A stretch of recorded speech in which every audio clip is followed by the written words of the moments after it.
Good morning. Okay.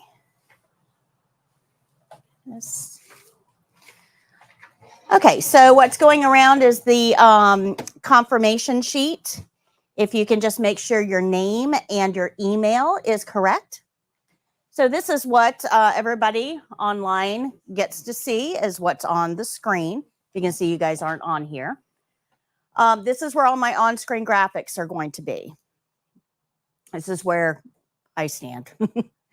So this is available to all of you as well. More importantly, because it's live streamed, there is a replay available for you. So I'm going to talk nonstop for the next 4 hours. I'm not kidding you. I'm going to talk nonstop. A lot of information I'm going to give you. You're not going to pick up all of it. You're just not. You know, you're probably going to get about 70% of what I say. So if you watch the replay of this, put me on double speed, takes half the time. But if you watch the replay, it will remind you of the things that you forgot that I said. Okay, so it's a great way to review. Now, after each class, we're going to give you an email. So how many of you guys got my welcome email? Everybody get my welcome email? Okay. You will get an email that's going to give you links to the videos that we watched in class for easy review. It'll give you a link to the live stream so that you can review that. And it will go over next steps, things that you need to know for the next class. So make sure that you open up our emails because they're all going to have very important information to you. So a little bit about, let's see here. Good morning, Marie. A little bit about the class. It does meet on Mondays and Wednesdays from 9 a.m. until 1 p.m. for 4 weeks. You can attend in person in here. This is the best way. Come to class. But I know that things happen out there. You know, you have a flat tire, you don't have daycare, whatever. So because of that, you are able to join. We have people from all over the world that join our live stream. So you'll see people from other countries that ask questions. We are the #1 CNA training channel on YouTube. We have over 135 now, thousand subscribers and over 35 million views. So we're huge out there. I know in here we're like little small Spring Hill, right? Nothing about us that's unique.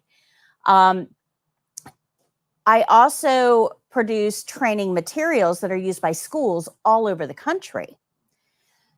The reason that this class is so successful is because I break these concepts down and make them super easy to learn. So by the time you get to the test, it's not real stressful. So I'm going to do all the work for you. All you have to do is stay reasonably awake as we go through this, okay? Sound good? I've even taken the notes for you. We're going to go into that in just a few minutes.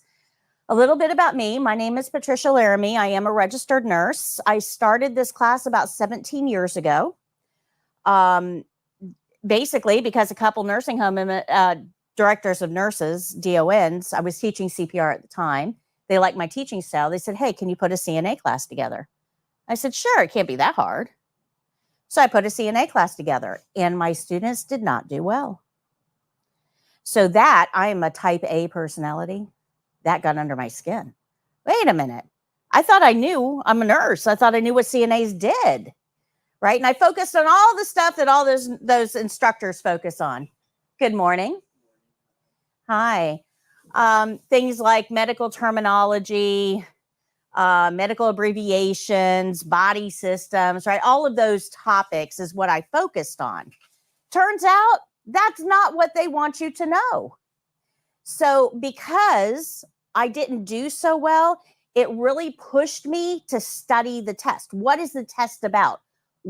I had to get a better understanding of what the CNA role was. I thought I knew as a nurse. Turns out I didn't. So that's what created this program. And I'm going to show you as we go through how easy it is to learn. It really, truly is very easy. But it's out of that failure that came this success. So I've already done all the trial and error. You guys are going to benefit from that. Okay, cool. All right. So we do have this room available to you for practice. Like I said, I'm going to make the learning easy. Oh, it's easy, easy, easy. But how many of you guys drive? Anybody have a driver's license? Okay. So before you went and got your driver's license, you probably started watching the person behind the wheel and you thought it can't be that hard, right? 2 pedals, a steering wheel, and a radio. How hard can this be? And then when you got behind the wheel, you realize, oh, there's more going on here than I thought. And you don't know how hard to press the brake, when to turn the turn signal on. You're scared to death to change lanes, you know, all of those things, because it's a learning process. Watching somebody do something, it's always going to look easier than it actually is. So that's my warning to you. I'm going to make this easy. I'm also going to make it look incredibly easy. I've been doing this for well over 30 years, guys. I can't make this stuff look hard anymore. I can't. I'm going to make it look super easy. Now, the problem is you're sitting over there and you're going, oh, that's easy. I got that. No, you don't. You need to practice. You need to physically do every skill at least once before the state exam. Now, the first week, we have no practice time in class. I got too much to tell you.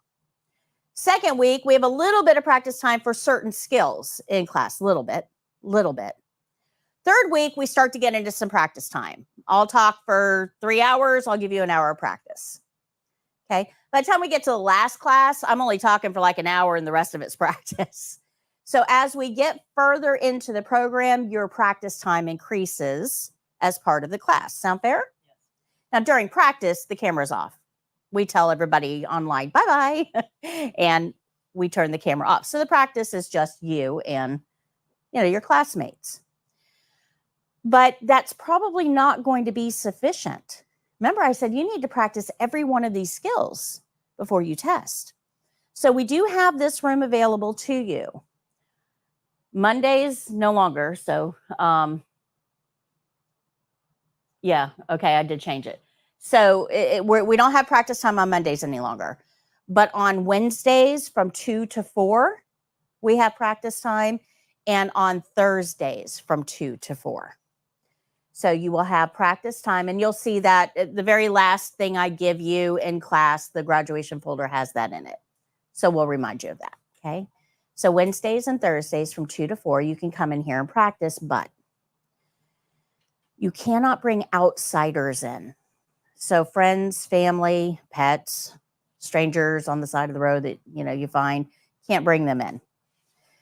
You have to practice with other people in the class.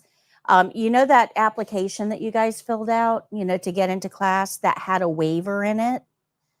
And I don't have those waivers for strangers.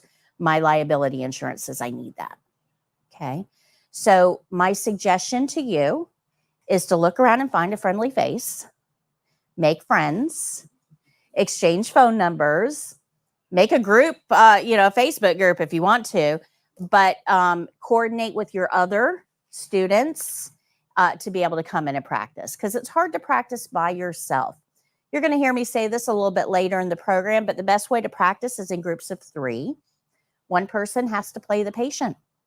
One person is the person doing the skill. The third person should be moderating, making sure that all the steps are being done correctly and giving prompts when necessary. So you will get a wrap-up email after each class, and we'll go over that a little bit later today. But at 1 o'clock today, you will get a wrap-up email. You'll also get enrolled in the online course. We'll go over that in just a little bit as well. You get free access, and you're going to get an email today that gives you confirmation of that. Good morning, Helena. Good morning, Desmarie. From Jacksonville, good morning, Ramatullah. And good morning, AJ. Welcome to class, guys. All right, so anybody have any questions on class dates, times, the fact that we live stream, that you're going to get wrap-up emails with summaries. Everybody good with that? Couple housekeeping issues before I jump right into this. Bathroom is just beyond the archway on the right. I don't know why the fire marshal tells me I have to tell you this, but in case of fire, there's your exit. You know, the one you came in. If that one for some reason doesn't work, it's a very small room, guys, just go out the back door. If you go out the back, take a right. If you take a left, it's going to run you into a fence, which won't help you a bit in an emergency. So out the back to the right. Okay. You can eat and drink in this room. I have no problem with that. Just make sure you clean up after yourselves and dump any liquids into that sink before you throw the cups away. That does make it a little bit easier. That way I don't splash iced coffee all over myself. All right. Parking is on either side of the building. We need to be in scrubs for class. You guys are in good shape there. And closed-toed shoes, please. So no open sandals or anything like that. It is a clinical type setting. This classroom, it only has 2 temperatures, hot and cold. That's it. There's nothing in the middle. So I've got the air on. It's going to get cold in a little while. So when the penguins start roaming, let me know and I'll turn the air off. Okay. All right. So you've got some books in front of you and you've got some papers in front of you. And we're going to go through each one of these in detail in a little while. I'm going to explain to you how the homework works, how the syllabus works, all of that. But before we get there, I really want to start out with what really is a CNA? What is our role? How do we know what to do with each patient? We really need to have a foundation to build on to understand how this book is going to work and how your homework book is going to work. So we're going to come back to the books and the syllabus in a little while. But the one thing I do need you to know is this book is yours, the spiral book. You can write in it. You can highlight it. You can color it. You can make notes in it. You can burn it or eBay it. It's yours. The yellow book is not. The yellow book you will return to me on the very last class. So please don't write or make notes in the yellow book. But this book is yours. Now, I told you that I do all the talking. I'm going to give you a lot of information, and I'm going to show you a video in just a minute that has a lot of this information as well. But I also give you the notes. So you don't have to sit there and try to take notes. I just want you to absorb. Because if you're trying to take notes, chances are you're going to miss something that I need you to get. So I want you to absorb. I've already taken all the notes for you. So the notes for what we're going to go over is going to be on page 17. This talks about skill rules, which the video is going to talk to you about, and page 18. These are your notes from the video. Okay, good. Questions? All right, so we're going to jump right into the video. Now, this video, when you're looking at this page, do you see this little video clapboard thing, you know, like from the movies? That tells you that I have a video for this topic. You can find these videos on my main website, 4YourCNA.com, under animated lessons. So if you see that video clapboard, that means I have a video for this topic. And that way you don't have to, you know, read all of these words. This is going to be very helpful as a summary, but the video will present it in a little bit different way. So let me go ahead and pull this video up.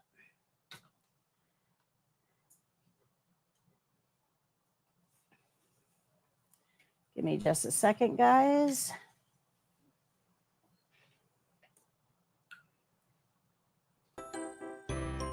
The Care Plan and the CNA, why it's always about the care plan.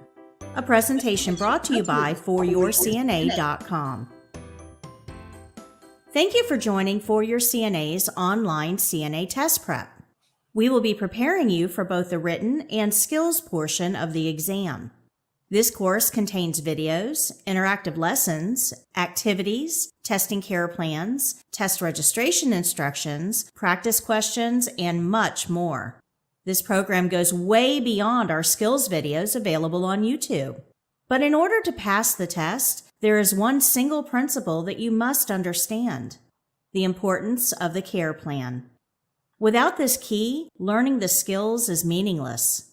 You might be able to mimic what I do in the skills later, but chances are you will fail the test because you didn't follow the care plan. So this course will teach you the skills, but you must first learn how those skills need to be done. So come on inside and I'll explain to you how the care plan works and why it is so important to the test. We are sure that you will become great CNAs and you will provide excellent care for our residents. But before you get started, let's review some basics.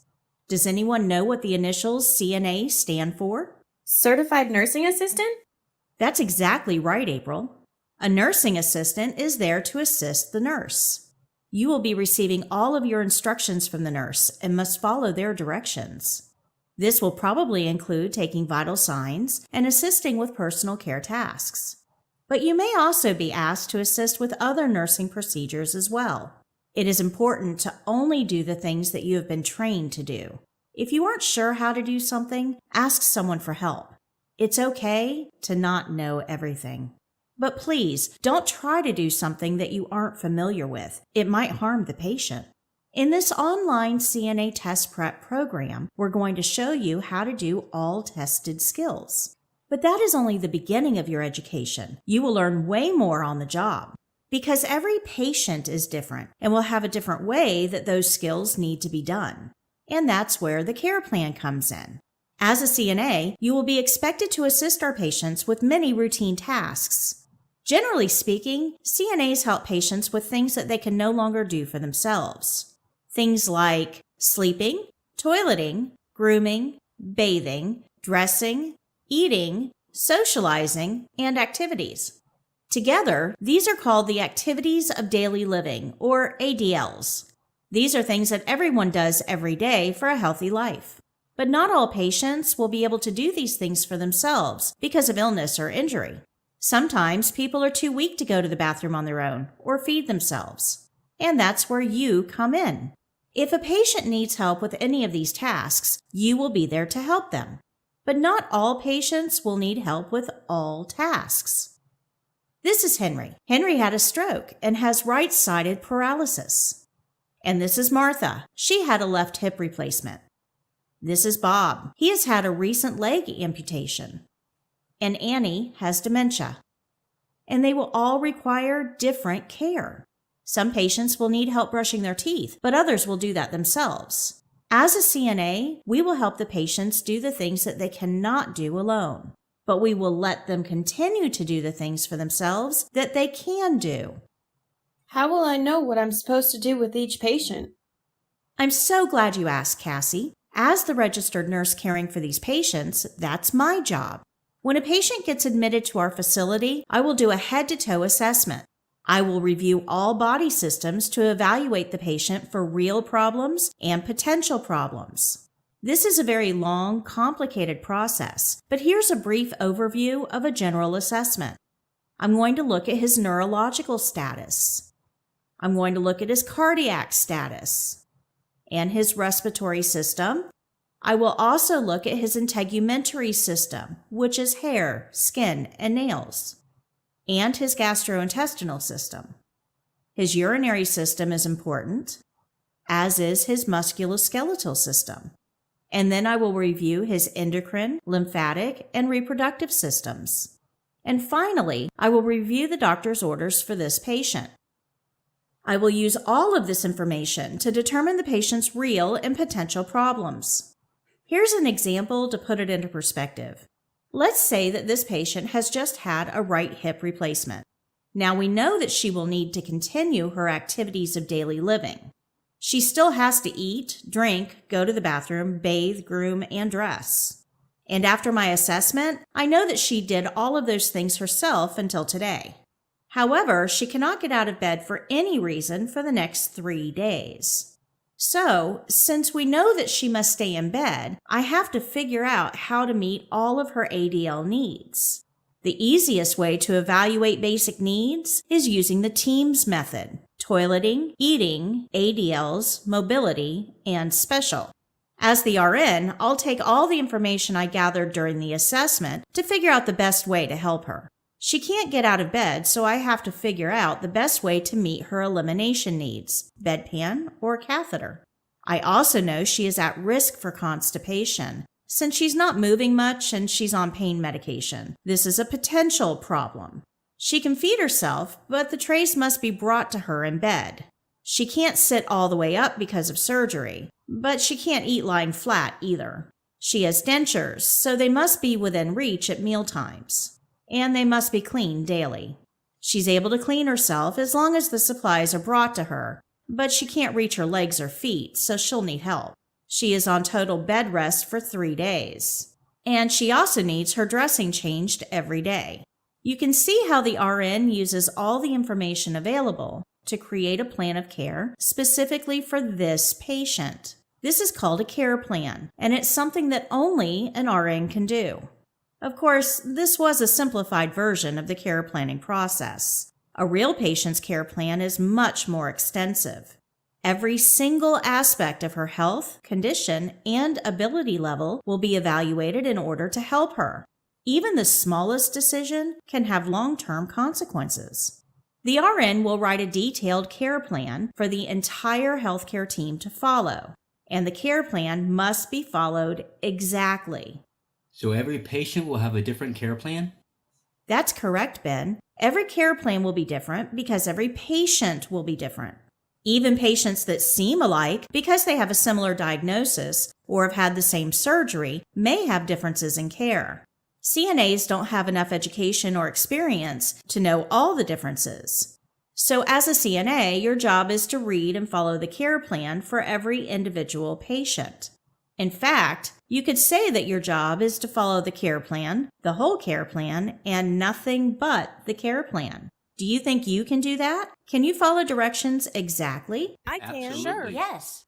Awesome. Then you're well on your way to being a great CNA. But helping patients with ADLs isn't all that you will do. You are also there to help the nurses by making observations. The CNAs are the hands and the feet of the patient. If the patient is cold and cannot reach their sweater, you will get it for them. If the patient can't brush their own teeth, then you will do that for them. If the patient can't get up to shower, then you will help them stay clean. You will become their hands and feet to help patients with things that they can't do themselves. But you are also the eyes and the ears of the healthcare team. You will report everything you see, hear, smell, or feel to the nurse. This is the most important task that you have as a CNA. If you see redness around a wound, you must report it. If you hear the patient wheezing after walking to the toilet, you must report it. If you feel that a patient's skin appears warmer than usual, you must report it. If you notice that a patient is coughing when eating, you must report it. As a CNA, you will be spending much more time with the patient than the nurse does. So you will be in a position to notice a lot more about the patient. The nurse needs this information to make decisions about the patient's care. Reporting these observations gives the nurse another assessment opportunity. That new assessment may even change the tasks you are assigned to perform. This is called the nursing process, and here's how it works. The RN assesses the patient and develops the care plan. This gives you specific tasks to do. While doing those tasks, you notice things. You report those observations to the RN, and the RN performs another assessment to review the changes in the patient. That new assessment prompts changes in the care plan, and this gives the CNA new tasks to do. And the cycle continues around and around as the patient gets better or worse. This is a continuous process until the patient is discharged. I'm not sure I understand. Are you saying the care plan is going to change all the time? Yes, it could, depending on the needs of the patient. Let me give you an example. The care plan told you to make an occupied bed in room 201. As you changed the sheets, you noticed that the skin on the patient's backside was red and irritated. You notified the nurse, who then reassessed the patient. The nurse decided that the patient needed to be repositioned every 2 hours around the clock. This was added to the care plan as another task for the CNA. Using this model, we can respond to the needs of the patient quickly as their needs change. But it also works for patients that are getting better too. You've been assisting Mr. Hopkins with transferring out of bed and into a chair after surgery. But you notice he isn't leaning on you any longer. You notify the nurse. The nurse reassesses the patient and decides that the patient can transfer on his own now. The care plan is changed, and this task is removed from the care plan since the patient is improving. Doesn't this mean that I'm going to be bothering the nurse all the time? Won't they be annoyed? The nurse should never be annoyed with you for reporting changes in the patient. They are legally liable for every aspect of that patient's care. Since the nurse requires that information to plan the patient's care, they expect to receive updates from you on the changes that you see. But how often you will have to report changes to the nurse will depend on the setting you are working in. Nursing home patients are pretty stable and don't really change all that often. That's pretty common for long-term care facilities, like nursing homes and ALFs and even home care. But in other settings, like hospitals, rehabilitation centers, and hospice, patients' health can change rapidly. In those settings, nurses and CNAs are going to work closely, and constant communication is required.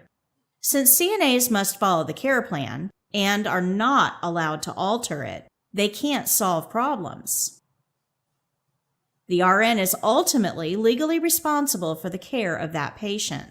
If you have information about the patient that you're not giving to the nurse, the patient can suffer, and the nurse is legally liable for that. Remember, you are an assistant.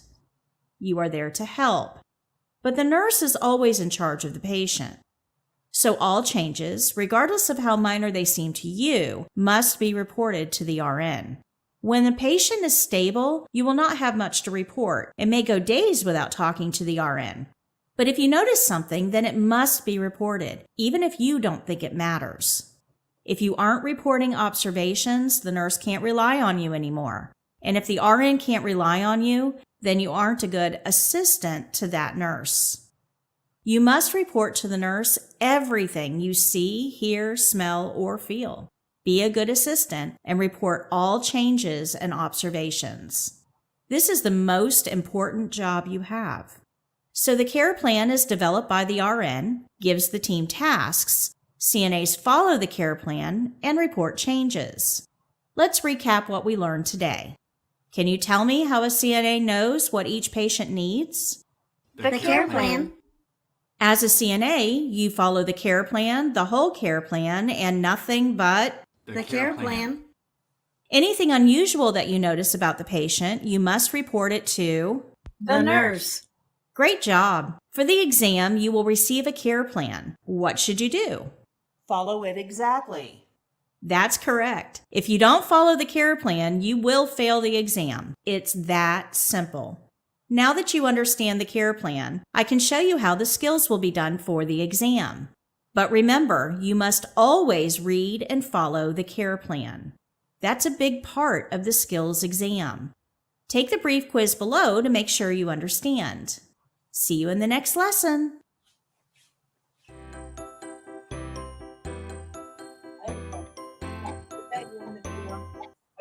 So, Yeah, I create all of the resources. Good. So everything that you see in here, every graphic in the book, all of that was created Yeah. in-house by Nice. Yeah. So I am the voice of everything. the videos. Okay. So we're going to go over this real quick, but we have a congratulations. Let's see here. Jen says, good morning, Miss Patty. I passed my written test. I just need to take my skills November 2nd. So congratulations. Good job. And MJ is testing today. So great vibes out to you, MJ. Let us know how you do. I'm sure you'll do fantastic. All right. So to further explain what the video was talking about, I want to give you kind of a real world example of the roles in healthcare. Okay. So let's say that you're in a car accident and you're pretty seriously injured, and they take you to the hospital, and now you're in ICU. Okay. So you can't do, I mean, you're stuck in bed. You're hooked up to tubes and machines and all kinds of stuff. And the doctors are looking for what's wrong with you and figuring out how to fix it. That's their focus. So they're, really hyper focused on, do you have a brain injury? Do you have a spine injury? Do you have a broken leg? I mean, what's going on with you, right? So they're focused on injuries. That's their whole focus. They don't care if you eat. That's not their job. Their job is to figure out what happened and how to fix that. They don't care about anything else. But while you're recovering, you probably want to eat, right? You're going to get awfully hungry if, days and weeks go by and you're not eating.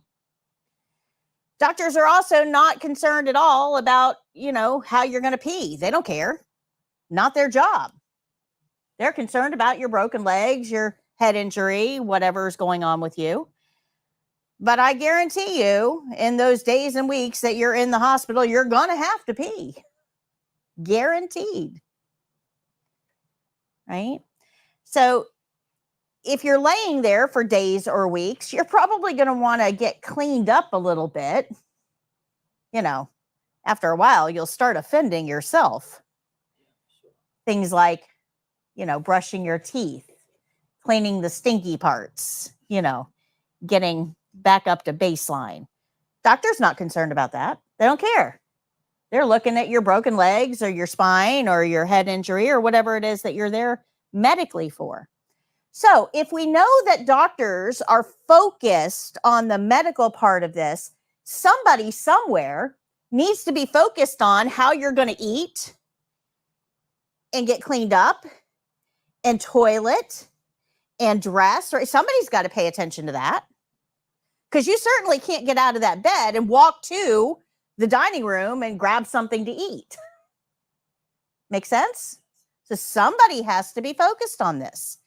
That's the nurse's role. The nurse's role is to pay attention to what the doctors want us to do. Yes, that's part of it. But that's really not the biggest part of being a nurse. The biggest part of being a nurse is to figure out all the other stuff. How are you going to eat, drink, bathe, dress, move about, toilet, right? Those are the things that the nurses have to solve. And the nurse is going to write that up in a care plan. Because have you ever played that game of telephone, like in second grade, where I whisper something in your ear and you tell her and it goes around the room? By the time it gets over here, what happens to the story? Oh, completely. Completely. So we have a patient here that was injured. They're in the hospital. The doctors are doing their doctor stuff to put the patient back together. I, as the nurse, go in and I figure out all the real problems and the potential problems. And I'm not just going to tell the CNAs what to do, because CNAs, there's different CNAs on each shift. There, you might have a day off, right? So we need something written that everybody can go look at. So I'm going to make a care plan. Now, remember, the care plan is not just for CNAs and nurses. The care plan is going to have instructions for dietary and social services and discharge planning and physical therapy and occupational therapy and speech therapy. So everybody's going to contribute to this care plan, not just nurses. So as CNAs, we've got to focus on the parts that relate to us. Make sense? Okay. So as a CNA, a lot of times we tend to think, well, we know what this patient is going to need, right? We know they're going to need their teeth brushed. Sure, no problem. We know they're going to need to eat. We know they're going to need to toilet. Well, the problem is that you don't know enough about the medical side of things to figure out how to do all of those things safely. So that's why we have to follow the care plan, because the nurse is the person that understands the medical side of things and how that's going to change their care. And the nurse is the person who's going to assign tasks for us to do.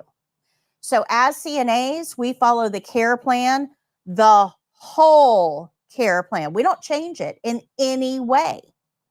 And most importantly, nothing but the care plan. So we all know that exercise is good for you, right? You're supposed to be getting at least 15 minutes of cardio exercise every day, right? Exercise is good for a lot of different things.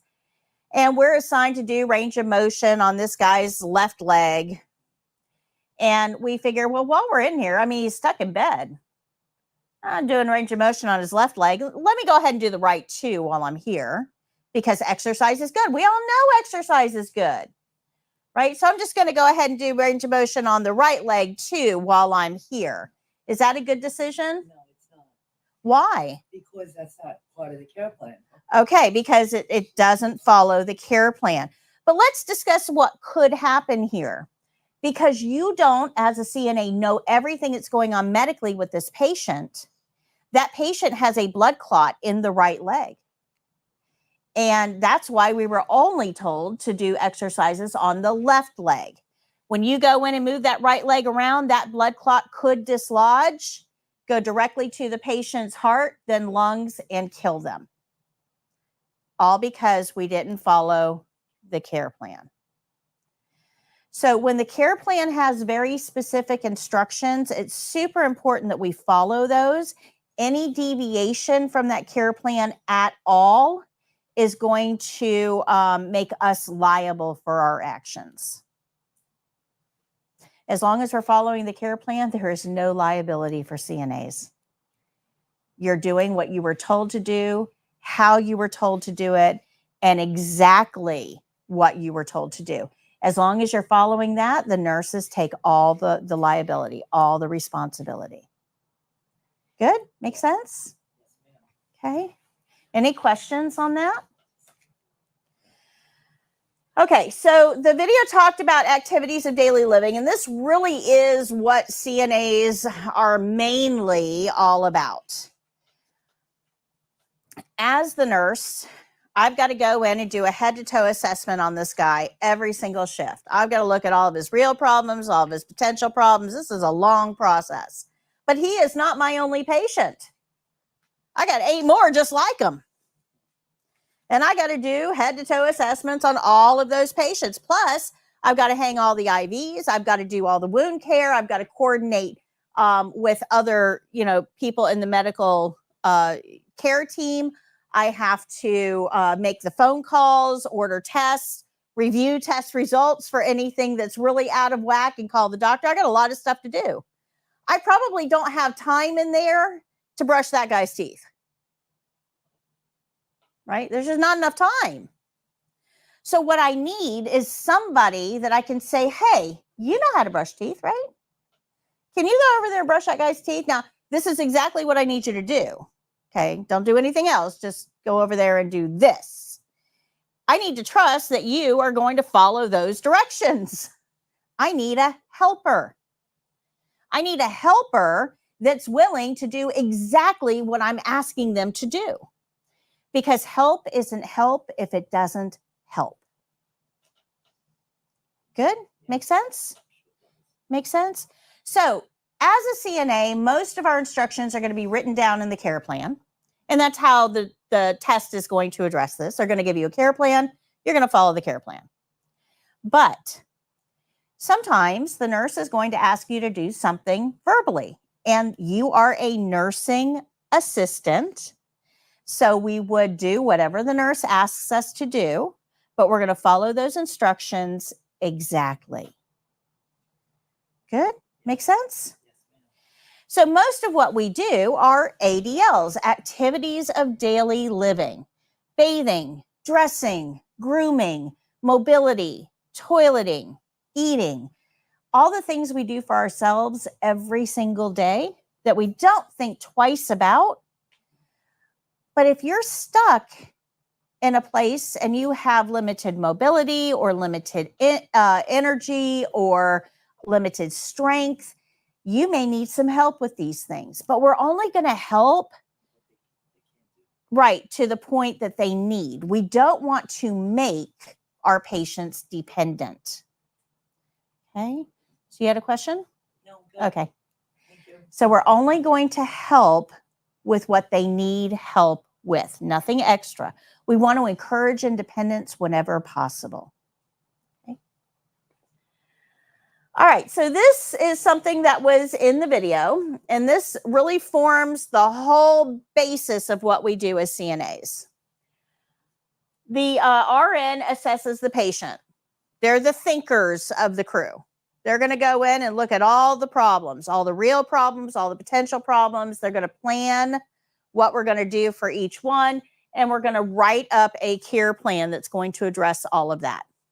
That care plan, remember, it's for all medical team members, but we're going to focus on our part, the part relevant to CNAs. It's going to give us some tasks to do, and we're going to do those tasks. While we do those tasks, we're going to make observations. And when we make those observations, we want to report them to the nurse. Once we report them, the nurse is going to have to go back and reassess the patient and probably change the care plan, which will give us some new tasks. While we're doing those tasks, we're going to make some observations, report those to the nurse. The nurse will assess the patient. Do you see how this goes round and round? So this works whether the patient's getting better or getting worse, because people don't stay exactly the same. They get better or they get worse. This process addresses both. Good? Okay. Can you see what would happen here if we weren't reporting observations? Yeah, the patient wouldn't get the care that it needs. Right. The whole care planning process stops. It stops.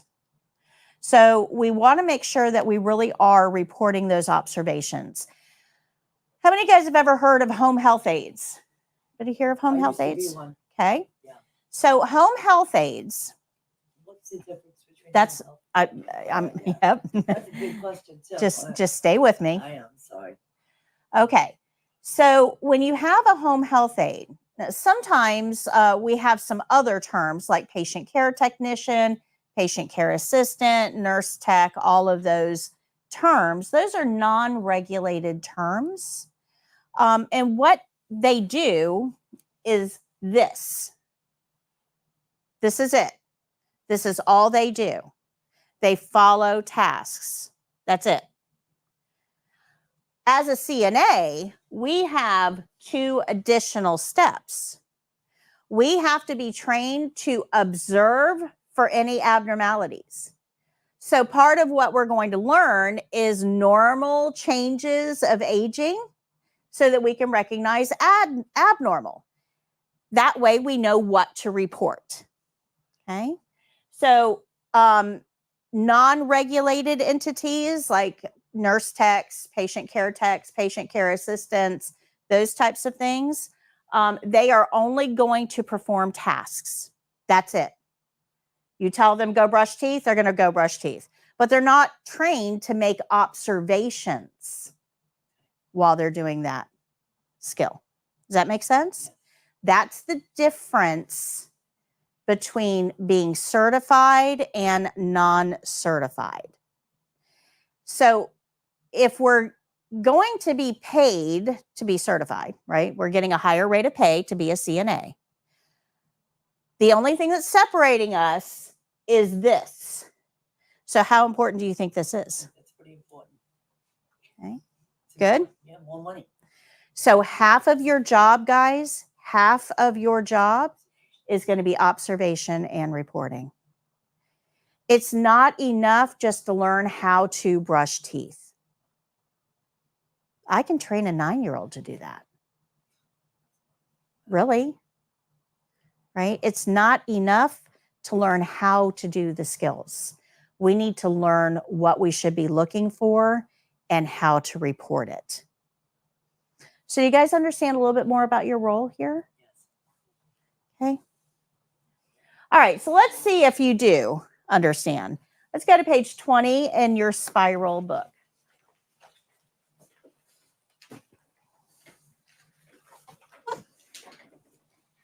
Remember, you can write in this book. Does everybody have a pen?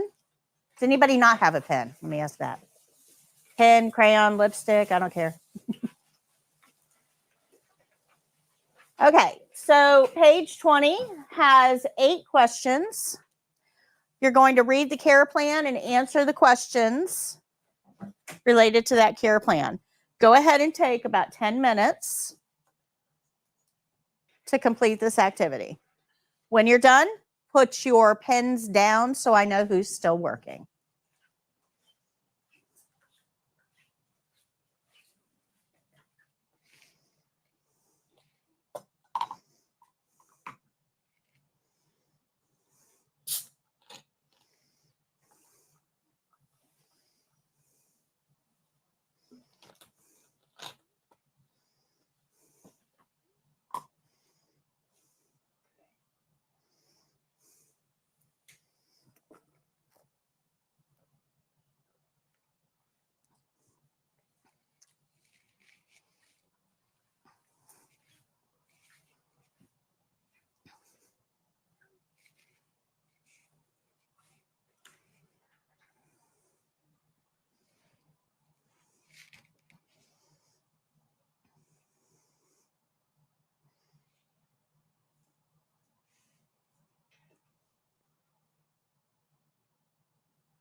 I'll give you about a minute longer.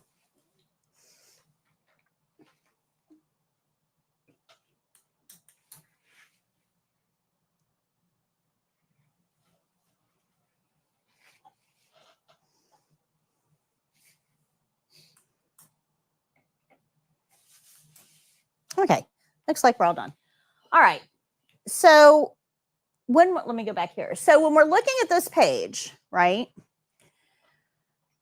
These are questions related to the care plan. So this is a pretty easy exercise. You read the care plan, it gives you the answer, right? Pretty easy exercise. We're not going to put our own spin on it. Let's take a look at these. You receive the displayed care plan. How far are you going to walk this patient? 10 steps. Why aren't we going to walk them until they get tired? Because that's not what the care plan says. Okay, so the easy answer is Care plan. care plan, right? Right? Starting to get that? About 4 or 5 questions on the state exam are going to be that easy. They're going to tell you what the care plan says and ask you, what does the care plan say? And you're going to indicate the right answer. Where people get all tripped up is they start to put their own spin on it. And they start to say things in their brain like, well, but what if we don't what if these You're questions? not qualified for that. The questions stand alone. So we don't think to ourselves, well, what if the patient wants to walk a little further?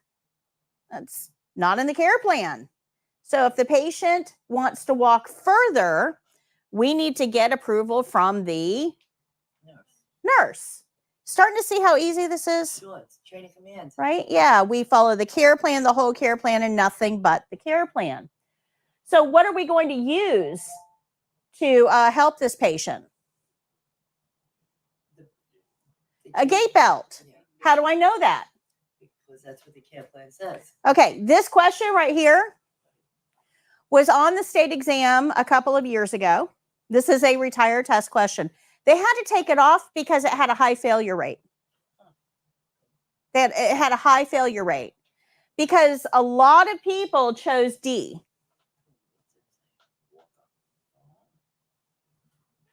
Okay. So this isn't as tricky as you guys think it is.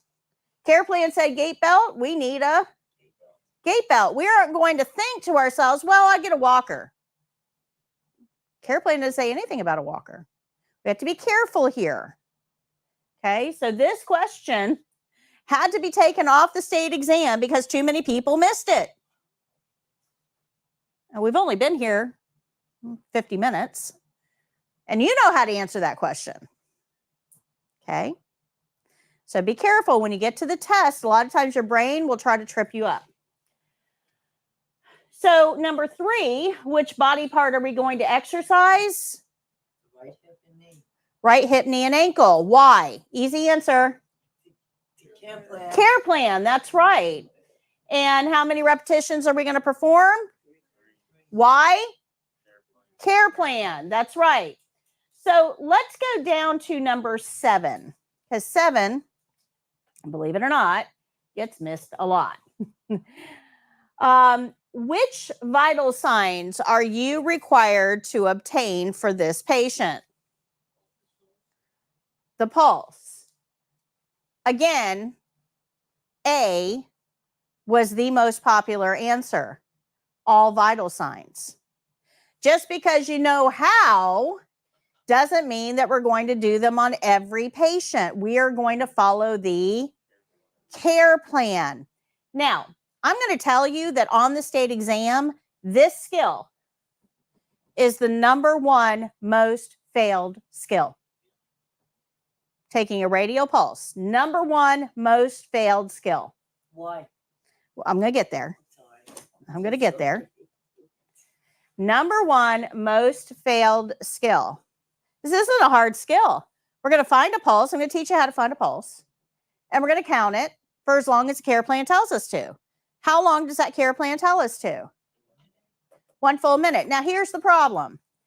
If you go home and you ask any medical person in your orbit, now everybody knows somebody in medicine, and you ask them, hey, how long do you count a pulse for?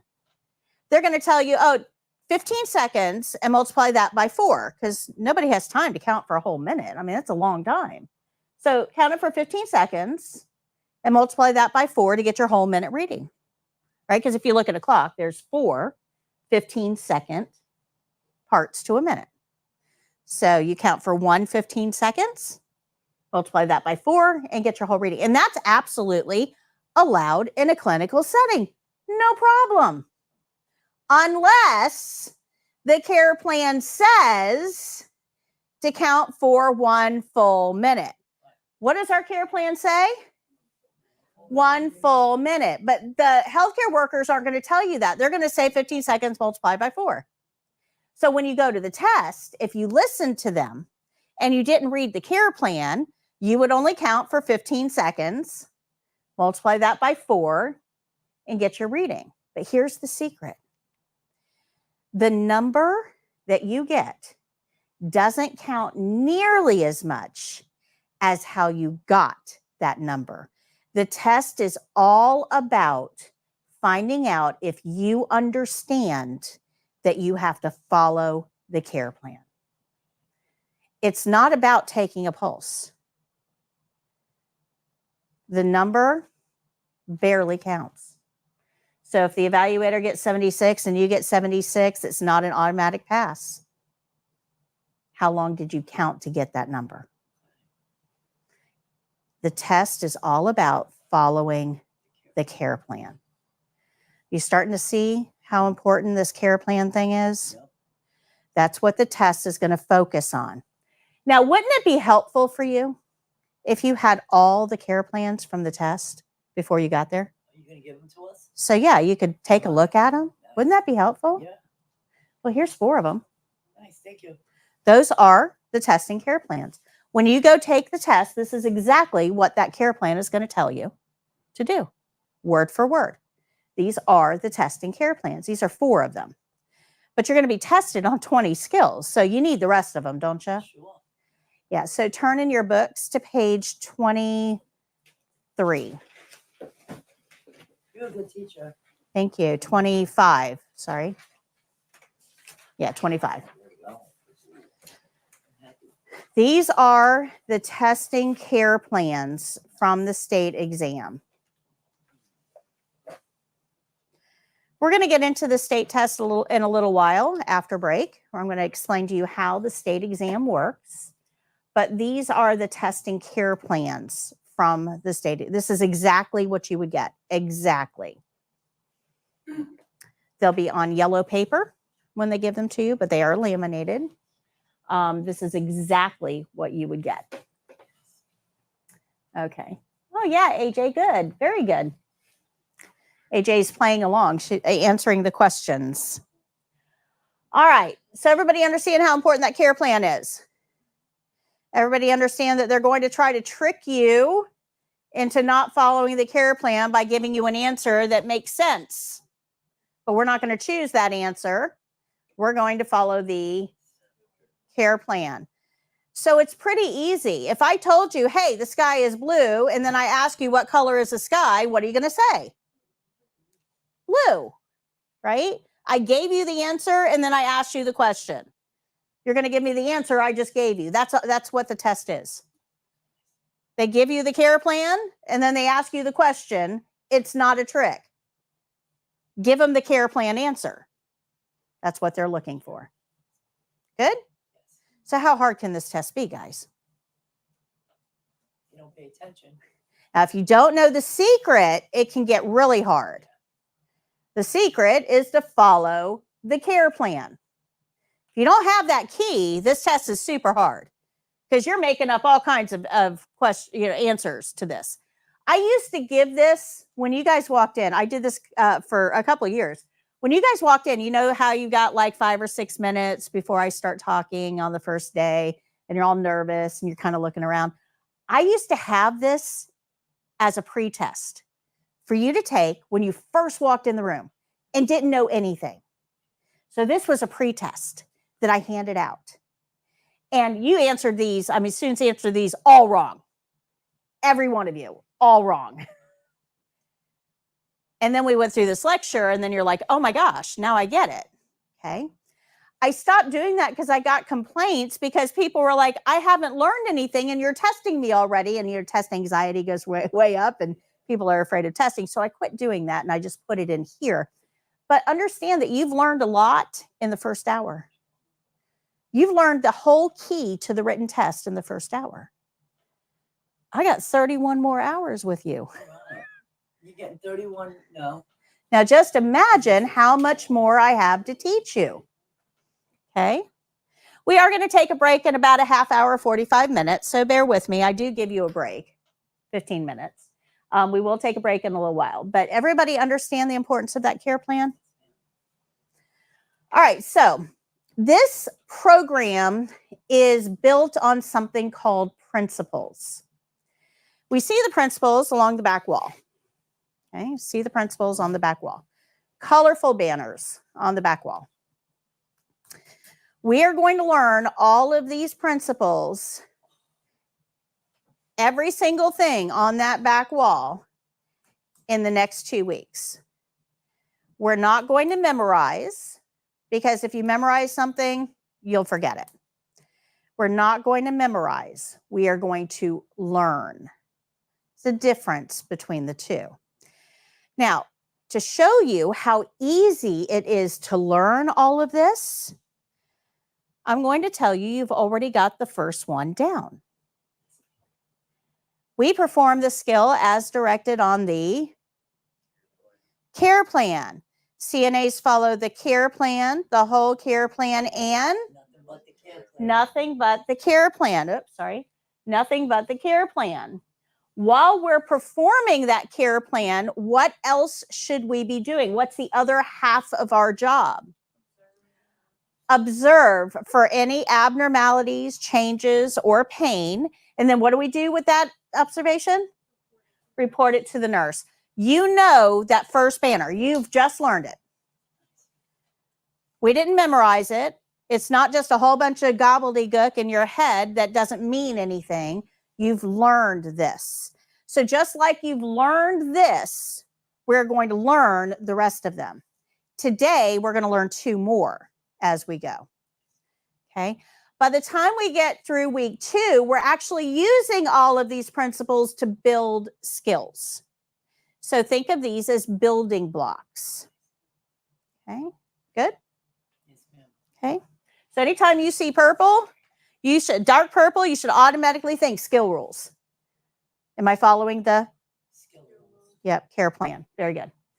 All right, so page 25 goes over our testing care plan sets.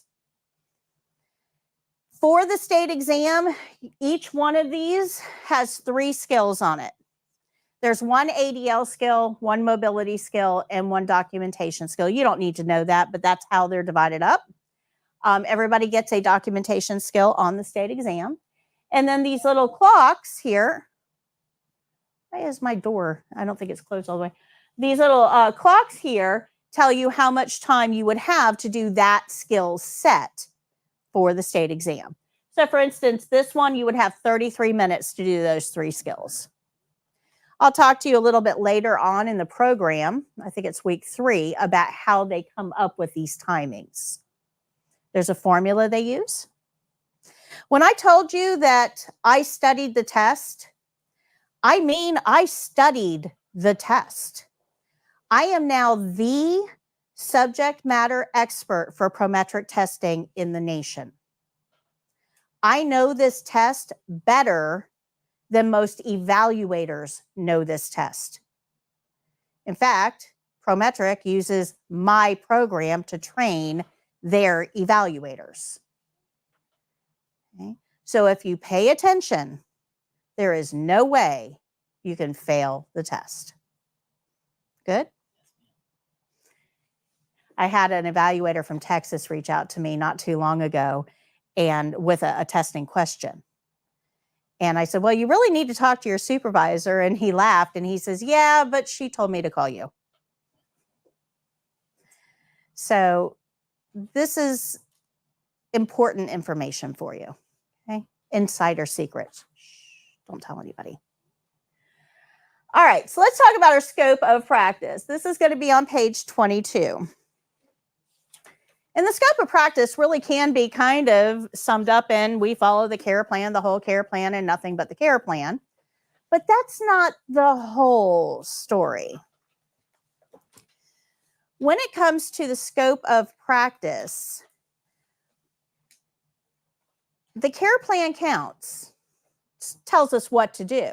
But there's a couple more things that we have to take into consideration to truly understand our scope of practice. Now, this is really important for us to understand because of liability.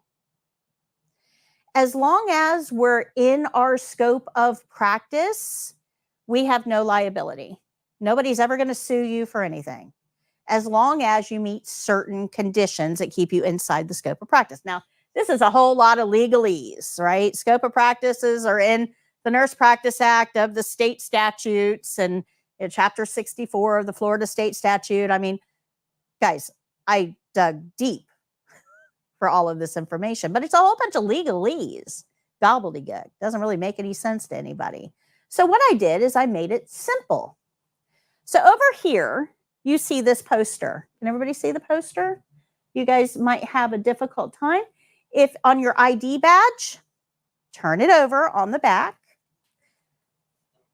This is how important this is. You are wearing it. Okay, you are wearing your scope of practice. So here's the poster here. Do you have your badge? Okay, what's your name?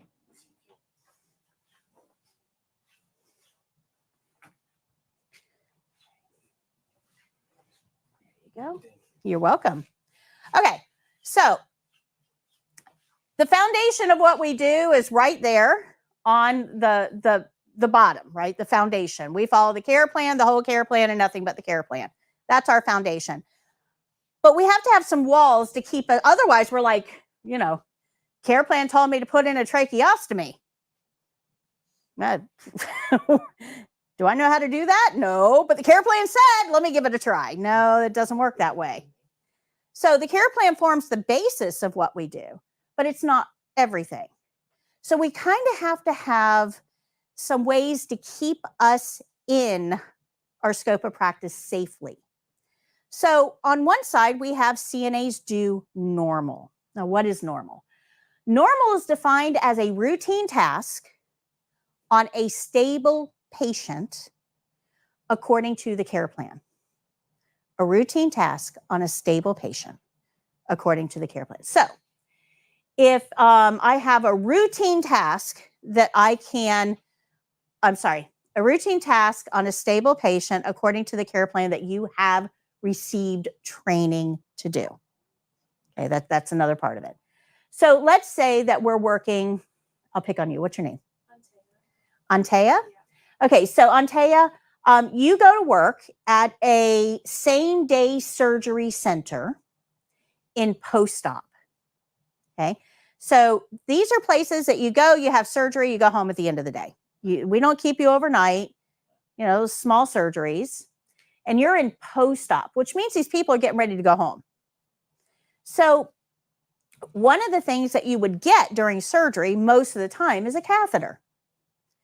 So you're working in post-op, you're a pretty bright individual, you can follow instructions. I'm going to take you aside and say, listen, I'm going to train you on how to take catheters out before the patient goes home. I'm going to train you on it. I'm going to have you watch me.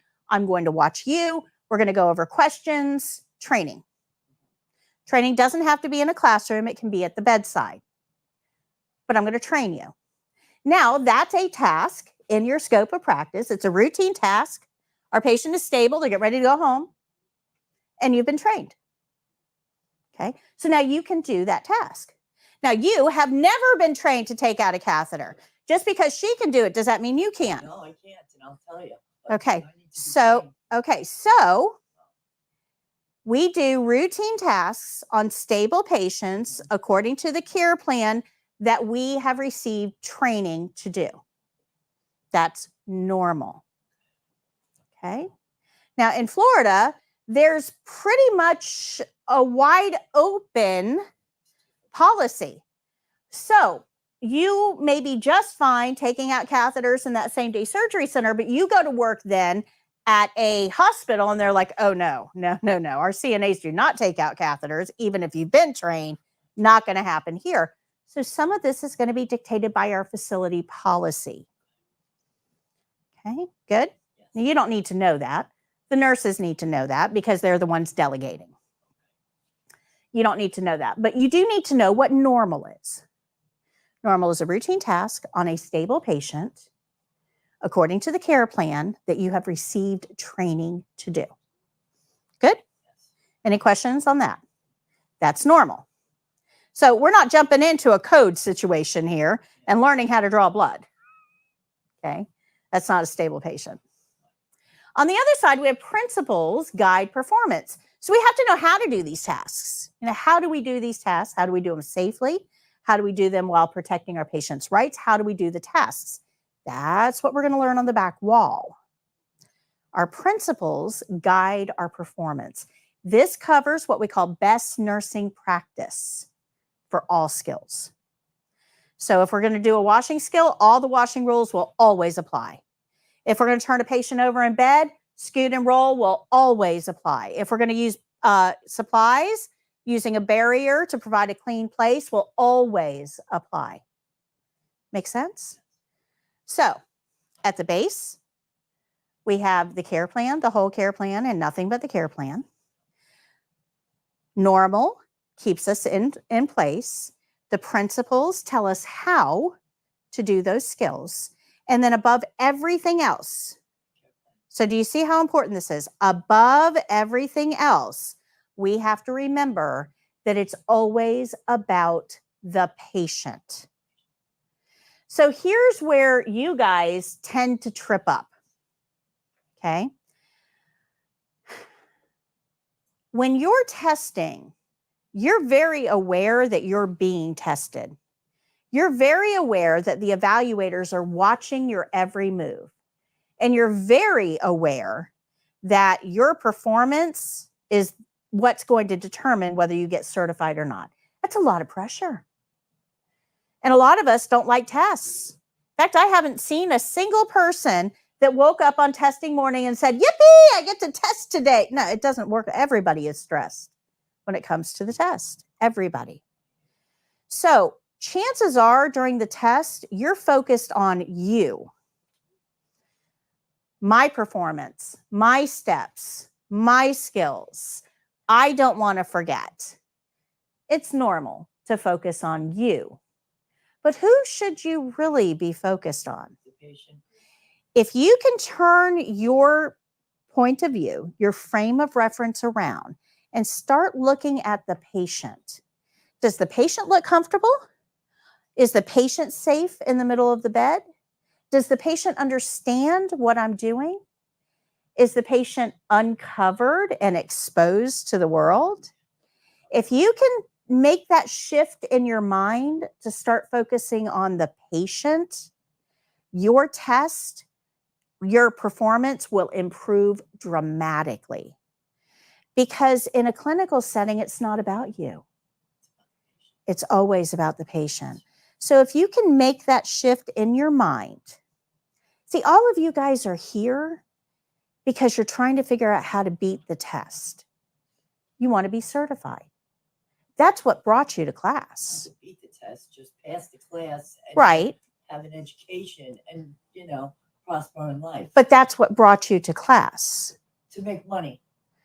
Well, my circumstances is different. Okay. My father. But the whole point I is, get it. okay, you guys are here to get past the test, to get certified. Yes. But your focus is going to be on that test. That test is one day out of your life. One day. One day. You really should be focusing on the day after the test when you start your career. If you shift your focus to the day after the test when you start your career, that test will take care of itself. If you start paying attention to the patient, if you take a step back and look to make sure that your patient is safe and covered and in the middle of the bed, you will automatically do better on the state exam. And it prepares you for work. I've seen this a lot, unfortunately. People take a CNA class, they get through the test, they get certified, they get out there in the real world and they start working and they're like, oh, this is not for me. And they leave healthcare. So you've just wasted all of your money on training and testing. You've wasted all of that time in pursuit of a career that you really have decided is not for you. That is the person that focused on the test, that didn't really pay attention to what the job was going to require. Does that make sense? Yes. And we're 1 million CNAs short in the nation. 1 million CNAs short. That's a lot of CNAs. We got to get cranking here, guys. We need 1 million CNAs to get over this shortage. So if we have people that are training, they get out there, they get into the workforce, and then they drop because this isn't what they want to do, that's just contributing to that shortage. I need you to not just pass the test, but to be functional in a work setting, to take care of all the grandmas out there that need your care. Good? Makes sense? That's why I do what I do. That's why I live stream this, because I am trying to get this information out to as many people as we can, so that when you go to work, you're not so short-staffed and everybody likes their jobs again. Okay. All right, Anthea. Good morning, Miss Patty. I passed my CNA Friday. Thanks for your help. I appreciate you so much. Congratulations. Awesome. Anthea is one of my frequent viewers. So congratulations to you. Okay, so your scope of practice. Oh, I'm sorry. Let me go back here. So above all, it's all about the patient. And then the last thing that we have to remember is we're going to report everything back to that nurse. Everything. No matter how small you think it is, it matters. Okay? Patient's not eating as much today. The nurse needs to know. The patient doesn't want to go to the activity room. The nurse needs to know. Maybe they're getting depressed. The patient is yelling at their roommate. The nurse needs to know, because maybe they need to be separated or one of them needs to be moved so there's no violence. The patient is suddenly confused today. It's like, that's not normal for her. The nurse needs to know, because the patient may be developing a urinary tract infection. And in the elderly, confusion is the very first sign of a UTI. So we have to report everything to the nurse. Good? So if you remember those 5 things, that is our scope of practice. The care plan, we do normal, we follow the principles, we remember it's always about the patient, and we report everything to the nurse. That sums up your scope of practice. Good? Now there's some examples here on this page that you can read through if you want. It just explains some consequences to not following it, little scenarios. It explains some consequences of what happens when we don't follow the care plan and how that affects our patients. And then this, for those of you playing along at home, this is our scope of practice. And remember, it's always on the back of your ID badge. Okay, so we talked just a little bit about delegation. A little bit about delegation. And when it comes to healthcare, it really is kind of wide open. Now, most of your states are going to determine, this is on page 14, most of your states are going to determine what tasks we can delegate to CNAs in the state statutes. Some states restrict it. They say, CNAs cannot do medications, or CNA, help with medication. CNAs cannot help with insert or remove catheters, or they can't do IVs, or some states restrict it. The majority do not. The majority, it's up to the facility that you work at. Okay, Florida's like that. Florida, the state statutes do not restrict. It's up to the facility, what the facility is willing to allow a nurse to delegate. So the nurses are going to be aware of this. The nurses have to figure out whether a task can be delegated before they delegate it. That's their responsibility, and this is why. As the RN, I have 100% responsibility for this patient. Doesn't matter who else is working on them or what I've asked those people to do, I still retain liability. So if I ask you to brush his teeth and you make a mistake, it's on me. If I ask you to walk him with a gait belt and the patient falls, that's on me. I have 100% liability on this patient. Now, if I have liability, I'm probably not going to delegate something that has a high rate of potential for injury. Okay. So if I need a catheter removed and I know that a lot of people don't take catheters out the right way, I'd really rather do this myself because I'm ultimately going to be liable, I'm not going to delegate that.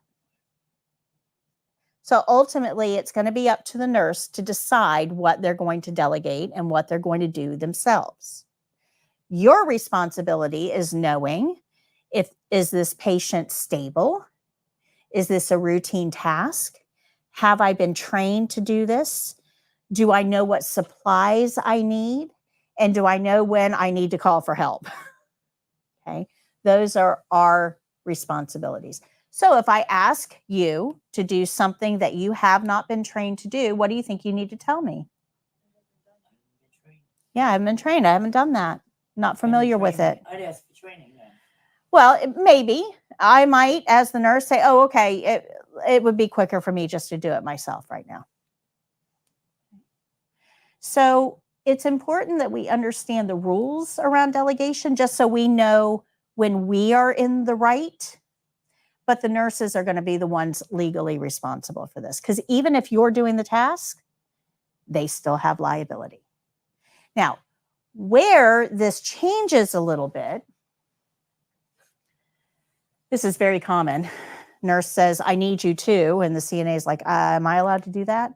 I'm plugged into 1 million CNA groups on Facebook. This comes up all the time, every day. Somebody's like, am I allowed to do that? Am I allowed to do that? Am I allowed? So you've got a lot of CNAs out there weighing in on whether another CNA is allowed to do this in another state. It's very confusing out there. Your role, this is why I go over this, is you have to figure out, is it something I've been trained to do? Is the patient stable? Do I know when to call for help? Do I know what supplies? And did the nurse tell me to do this? Okay, good, good. Where this changes with liability is when you decide to do things on your own. So let's go back to one more time. What's your name again? Antea. So let's go back to Antea. I asked Antea to, I'm going to write that down just so I remember it. Okay.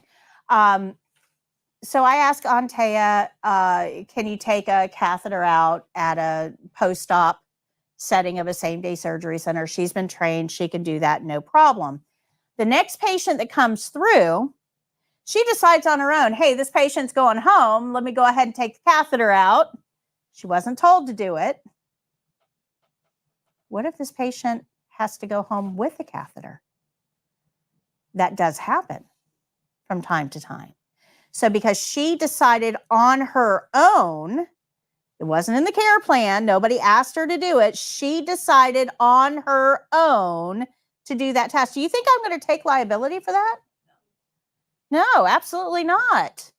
I am only going to take liability for the things I asked you to do. That make sense? So if you want to stay out of liability, only do what you're told to do. Because anything outside of that, if you are doing any task that you have not been told to do by the care plan or by the nurse, you are now liable for those tasks. A lot of CNAs right now, this is a big problem. A lot of CNAs right now are going online and trying to find private duty positions. Not through an agency, not through home care company. They're just, hey, I'm a CNA. I'll care for your grandma in your home, whatever. When you do that, there is nobody accepting liability for your actions. There's no nurse. There's no care plan. There's no nothing. It's you and the patient.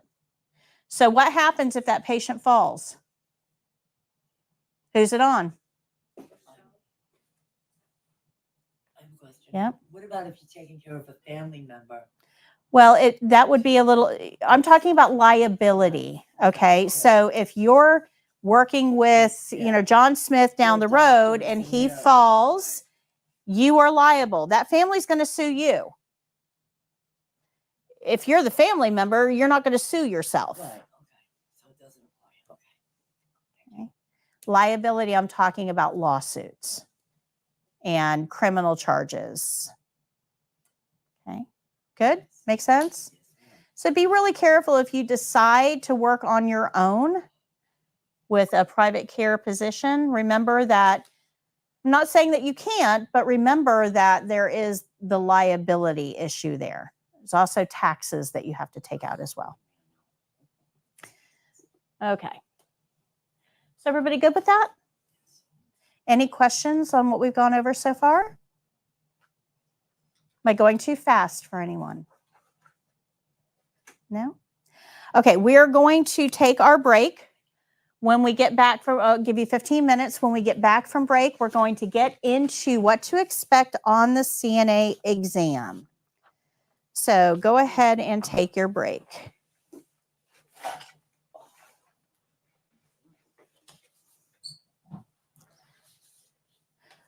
Marwa?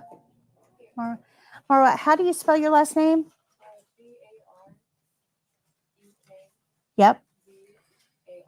Okay, Z-A. So B-A-R-E. So the name is right. What about your email address? It's my first and my last name. Yep. And it's still Yep. 1@gmail.com. Okay, so I do have it right. And you did get my email? I did. Okay, good. Do I still have half of mine? I should have sent you a reminder email. Did you get that? I did, but I have cash. Oh, you have cash. I'll take cash. I'll take cash.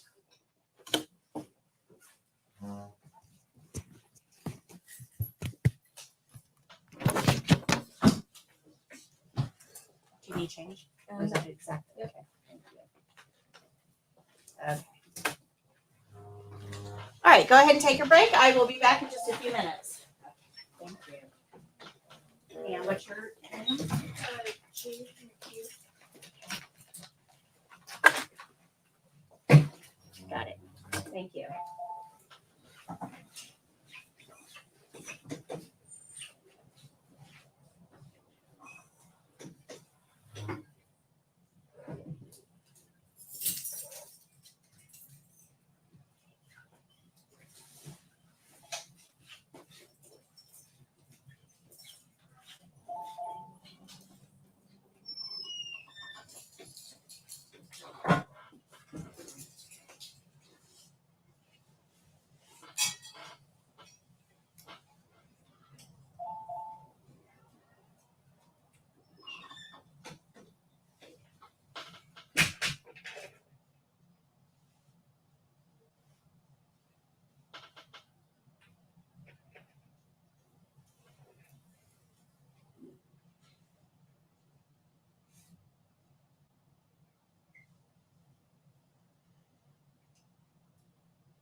cold and freezing. I'm wearing a sweater, it's long, that's for sure.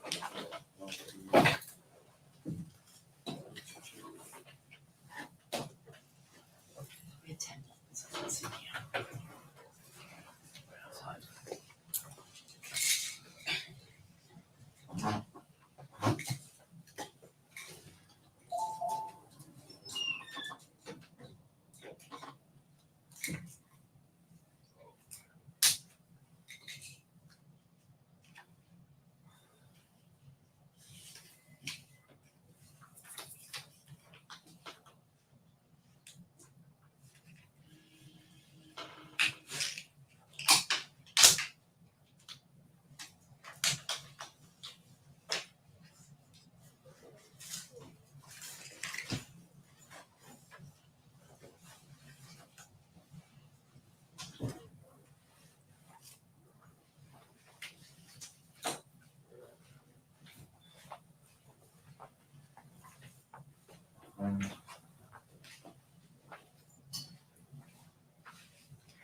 freezing in here.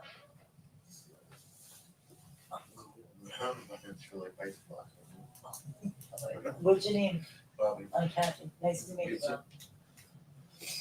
It'll be a full class. Excuse me? It'll be a full class. You think so? I think so. I hope so. I think it won't go. I think everybody's a little nervous. I did this when I was in my 20s. Yes. That was a home health aide. And then I got married and had kids. And that didn't work out. So I still don't know what I want to be when I grow up. That was not true. Now my dad's coming and moving with me. So it means something in New York. And he's gonna need an aide. So I figured, Might as we'll do well. his insurance. I can stay home and get paid. And you know it's green light. And I'm just, and I don't have to leave my house. Right. Yeah. Hello. That's not pretty good. Nobody I is. think so. It all works out. If you can live that long, just 20 years down here. Yeah. It'll work. It'll work. He doesn't want to retire. That's about 70s, going blind. He just had a mass removed out of his bladder. You gotta go back. You go back to New York. He's scheduled to say after I graduate to go back up. See the help of my mom passed. So I'm not my mom. And then I'm gonna just look into, you know, maybe get a part-time job around here somewhere. Right in the ponds, maybe. And then that's where it's so, what is CNA's getting as far as pay scale? What's that? I think it depends on the experience. It depends on the person in charge of the nursing department. They have to interview and go over skills and see what they're giving for them. Kids actually using some right across the street at the residence complaints. Yeah. See, like, I mean, you could get $13 an hour. That's you know, minimum wage. yes, getting more than that, 15, yeah, 18, 16 is about there. Yeah, she was a nice to get differential.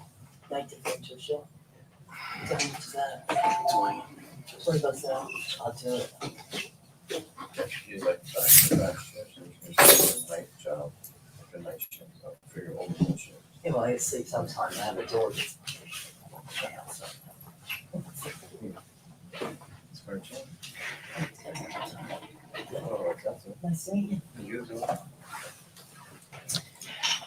All right. Everybody good? Yes, ma'am.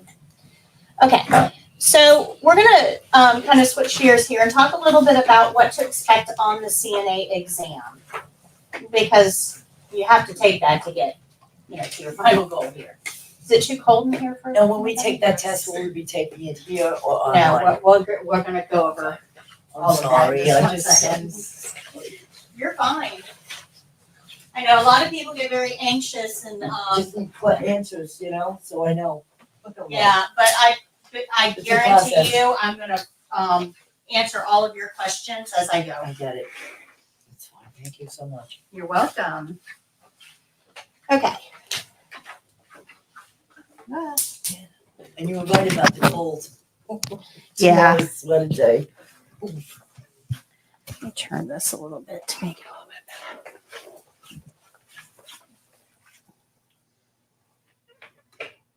There we go. Okay.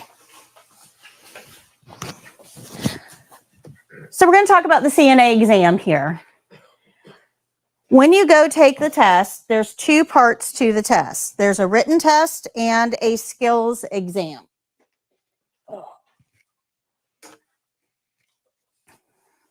I have a video on this.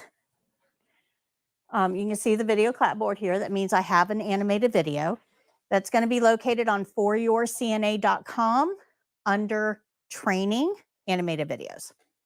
It's at the bottom of your syllabus. It tells you how to get there. Let's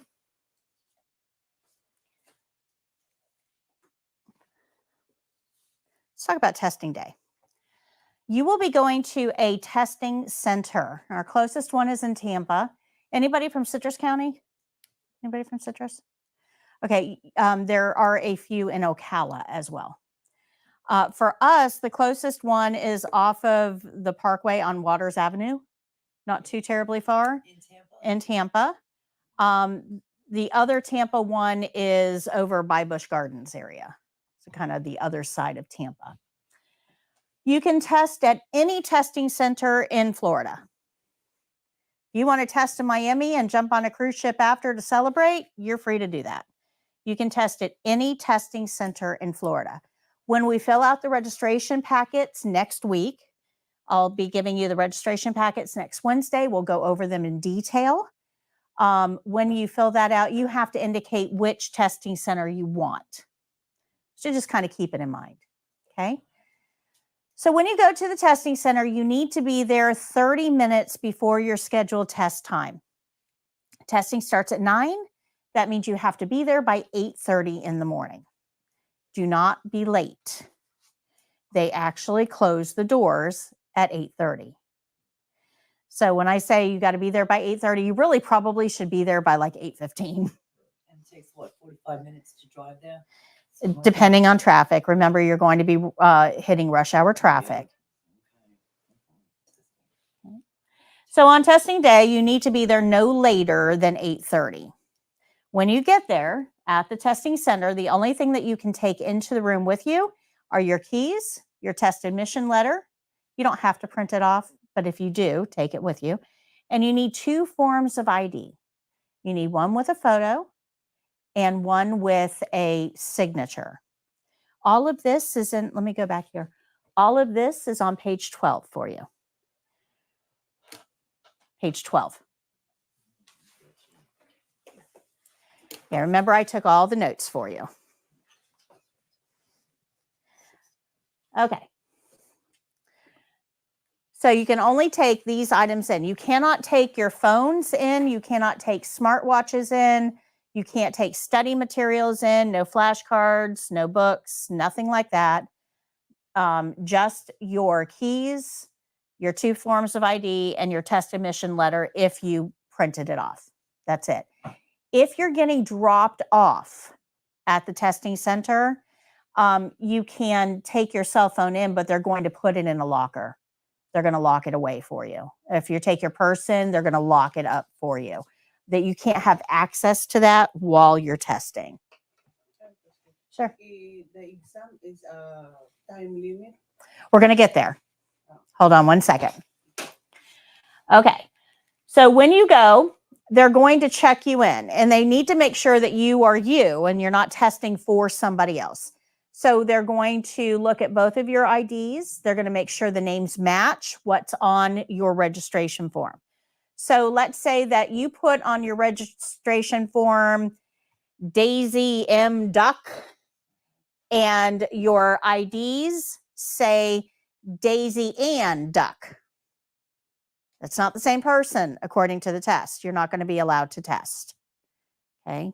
The IDs that you have to match the name on your registration. I just had somebody about 3 months ago that was turned away at the testing center because the name that they put on their registration was not exactly the same as what they had on their IDs. They had 4 names, so it wasn't exact, and there was no way for them to verify that. So just remember that, okay? Just remember that. Once they check you in, you're going to be put in a waiting room. That waiting room is separate from the testing area. So off of that waiting room, you're going to have a skills testing room and you're going to have a computer testing room. But the waiting area is separate. So what that means is when you go take the test, when you're in the testing room performing your skills, these people can't see or hear what you're doing. The testing process is private. You're not on a stage performing in front of hundreds. It doesn't work like that. It's a very private testing experience. There's only 4 people in that room when you're doing your skills exam. So the best way for me to explain this is imagine for a second that all of you guys were over here and we put a wall right here and we put a door in there. This would be your testing room. All of you guys would be out there. Okay. So you would have 2 beds in your testing center. You'll have a bathroom area, just like here. You'll have a supply shelf. You'll have a privacy curtain. You'll have everything you need to perform the skills in that area. Okay. But the people out there can't see. So this is not random. They test 8 people a day at testing centers. And the way that they pair you up is not random. So let me show you how this works. So let's say 2, 4, 6, 8. You 8 are all testing today. They're not just going to, okay, you 2 together, you 2 together, you 2 together, you 2. It doesn't work like that. When you come into the testing center, your ID number actually has in the code what your tested skills are. The computer picks the skills that you're going to perform. The evaluator does not. When you register, the computer has picked your skill set. So what that means is that the evaluator has no control over it. Let's say you get to the testing center early because you're anxious, and you accidentally park where that evaluator parks. Now, they're probably not going to be real happy with you, are they? And they're going to tell you to move. And now they're aggravated with you.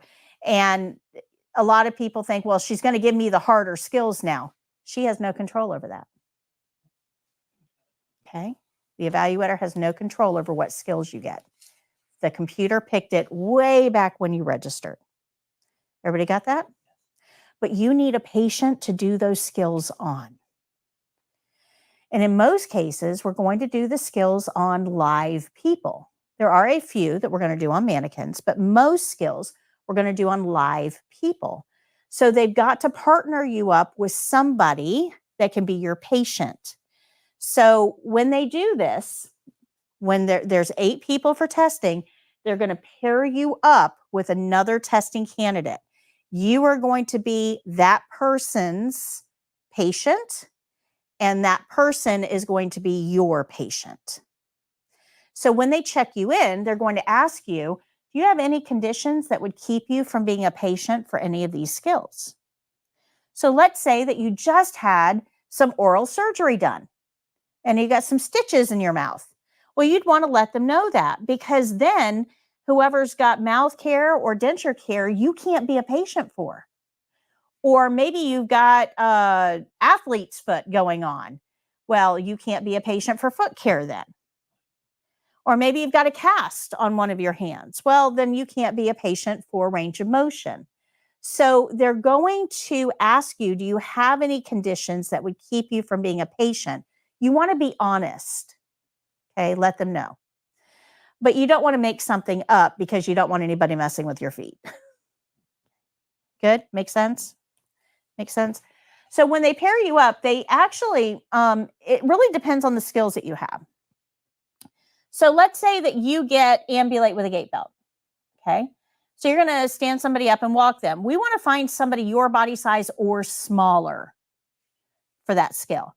So I wouldn't put you with, let's say we got somebody else here that's 6'7" and 360. Yeah, he's not going to be your patient for that skill. Good? Make sense? Yeah, they're not going to make it difficult for you. They don't. This is minimum skills competency. I want you to remember that. Minimum skills. You're not showing you're a master CNA. That's not what this is. Basically, don't kill your patient. That's what they're looking for here. Don't kill your patient. You'll be fine. Follow the care plan. Don't kill your patient. You're good. Minimum skills competency. But they want to make it easy, even playing field. So they're going to match you up with somebody for you to perform your skills on that is a good fit, that makes it easy. Good? Make sense? Okay. So be honest with them. When you go into the testing center, they're going to show you around. They're going to show you how the bed works, where the supplies are located, how to find, all the things that you're going to need, how the privacy curtain works, all of that. And then they're going to pick one of you to go first. So let's just pick on you two. You guys are brought in. We show you around. I pick you to go first. So I give you the care plan set, and you would be the patient for that skill. Now, when we give you the care plan set, we can't even trust that you know how to read. So the evaluators are going to read that care plan set to you. And then once they've read it to you, they're going to hand it to you. so that it's yours throughout the entire test. What do we know about the care plan? What do we have to do with it? Always follow it. Follow it. That's right. So if we're always following the care plan for the test, then if you forget what's on the care plan, that's going to affect your grade, right? On testing day, your brain cells are probably not, operating at peak capacity. So they're going to read the care plan to you, and then they're going to give it to you, and you're going to put this in a place that you can go back and look at it. So you can stop in the middle of the skill, and go over and read that care plan if you want to. Okay. So give me a number 1 to 11. 7. All right. So the computer randomly picks skill set 7 for you to perform. So skill set 7, these are your skills. You're going to feed a resident who's in a chair. You're going to provide hand and nail care, and you're going to ambulate the resident using a gait belt. So that's what you're going to do on her. You're going to feed her. You're going to provide hand and nail care, and then you're going to take her for a little walk. Okay. So they're going to read the entire care plan, including specifically what to do with each skill. And then they're going to hand this to you. So this is yours throughout the whole test. That's yours. So you can go back and look at it at any time. But you need to do those 3 skills in the order listed. You can't change it. You can't think, oh, I'd rather walk them first. You have to do them in the order listed. Okay. You are allowed to ask where to find things.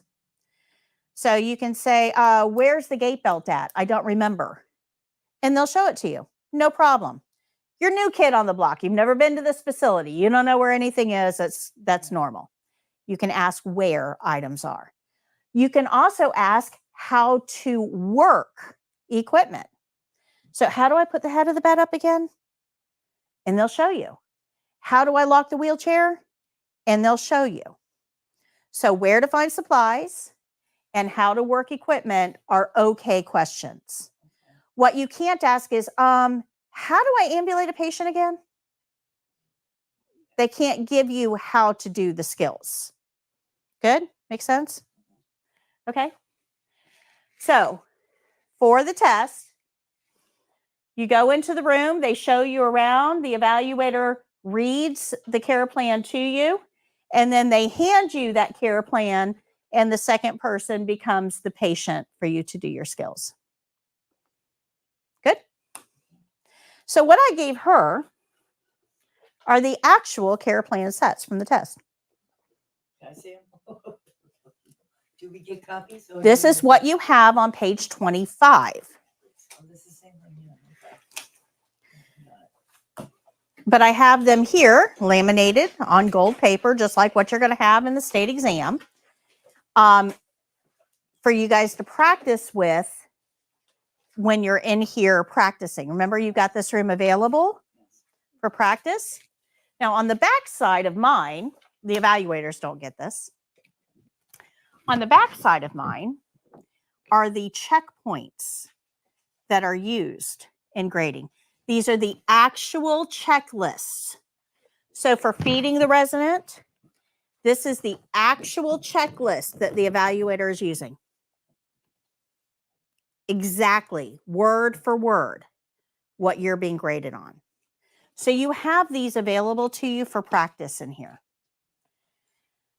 The problem is that these are written for an RN, because during the test, you're going to have 2 RN evaluators. These are written for RNs. They're not written for you. So you're not, if you're looking at this, I mean, one of the things is, did the candidate use standard precautions and infection control measures when providing care? How do you know if you did or didn't? That's written for an RN, not for you. So this is of limited use for you. It kind of gives you an opportunity to see what you're being graded on, but it's not really going to help you perform the skill properly. Does that make sense? I'm going to help you with that in just a few minutes. Okay. Remember that these checklists are written for RNs. But we have these checklists. They're in your book on page 25. In my practice kits, I don't have any in here. In the practice kits we sell, we actually have small cards of the care plan sets for you to be able to practice with as well. We'll talk about the practice kits a little later. So each one of these test and care plans are made up in a very specific way. So if we're looking at this, remember, she had feeding, hand and nail care, and ambulating, right? Those were the 3 skills that she got. Well, that meets the testing criteria. Feeding is a documentation skill. We have to write down how much she ate. Okay, so documentation skill. Hand and nail care is an ADL skill, activities of daily living. And ambulate is a mobility skill. So each one of these care plan sets has 1 documentation skill, 1 ADL skill, and 1 mobility skill. They may not be in that order.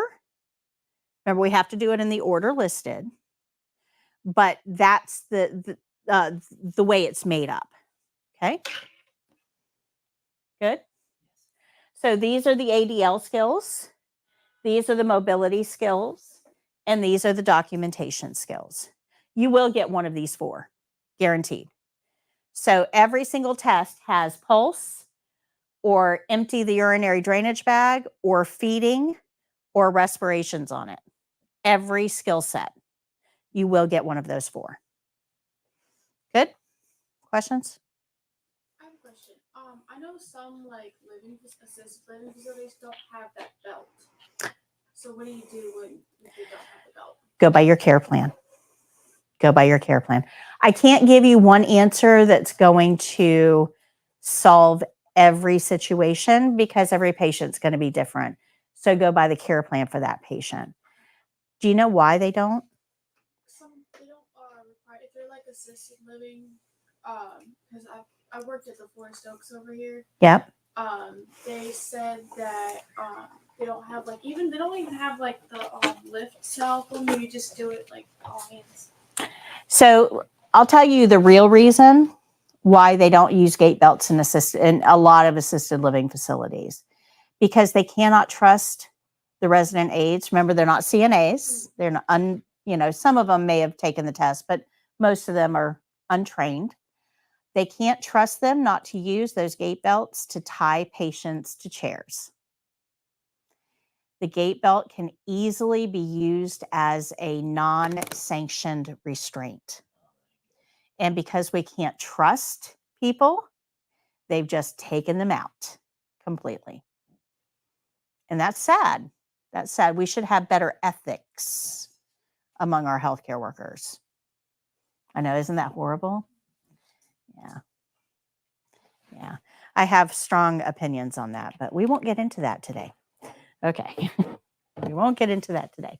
All right. So these are the checklists on the back of the skill set. And remember, these are created for RNs. It'll kind of give you an idea of what you're being graded on, but it's not like the whole story for you guys. What I had to do was take those checklists, filter them through an RN brain, and create something that you can actually use. And that's how this book was born. This book just used to be a whole bunch of individual sheets. Then I put them together and the book grew over time. But when I was creating this, I went through the checklist. This is what Prometric publishes. These are the actual checklists. You can print this off online. These are freely available on Prometric's website. This is the checklist that Prometric publishes. It is not the entire checklist. This does not have, it's okay, I'll take care of it. Yes. This does not have indirect care on it. Indirect care is, it's not a complete checklist. Just keep that in mind, okay? But they do publish this for you guys. It's of limited help. But what I did when I started going through the testing process to try to figure out how can I better teach my students to have them more successful on the exam, And I went through these checklists. So if you look at this, this is the pulse. Remember, this is the number 1 failed skill. You guys remember that? Right? As I was going through this, I started to realize that I was reading the same lines over and over and over and over again on multiple skills. And I thought, well, that's strange. Maybe I can do something with that. So that's how this program was actually born. That's how all of that on the back wall came into being. So kind of keep that in mind. So these are some of the checkpoints that you're being graded on for Pulse. When you do a step for the test, you're going to get a check mark. Yay. If you don't do the step, no check mark. If you do the step wrong, no check mark. Anything at the end of the skill without a check mark is called a deficiency. The deficiencies are what determine whether you pass or fail. Good? Make sense? So anything without a check mark is a deficiency. Okay. So if you go to page 65, we're going to explain this checklist. And again, I have a video for you at the top of the screen.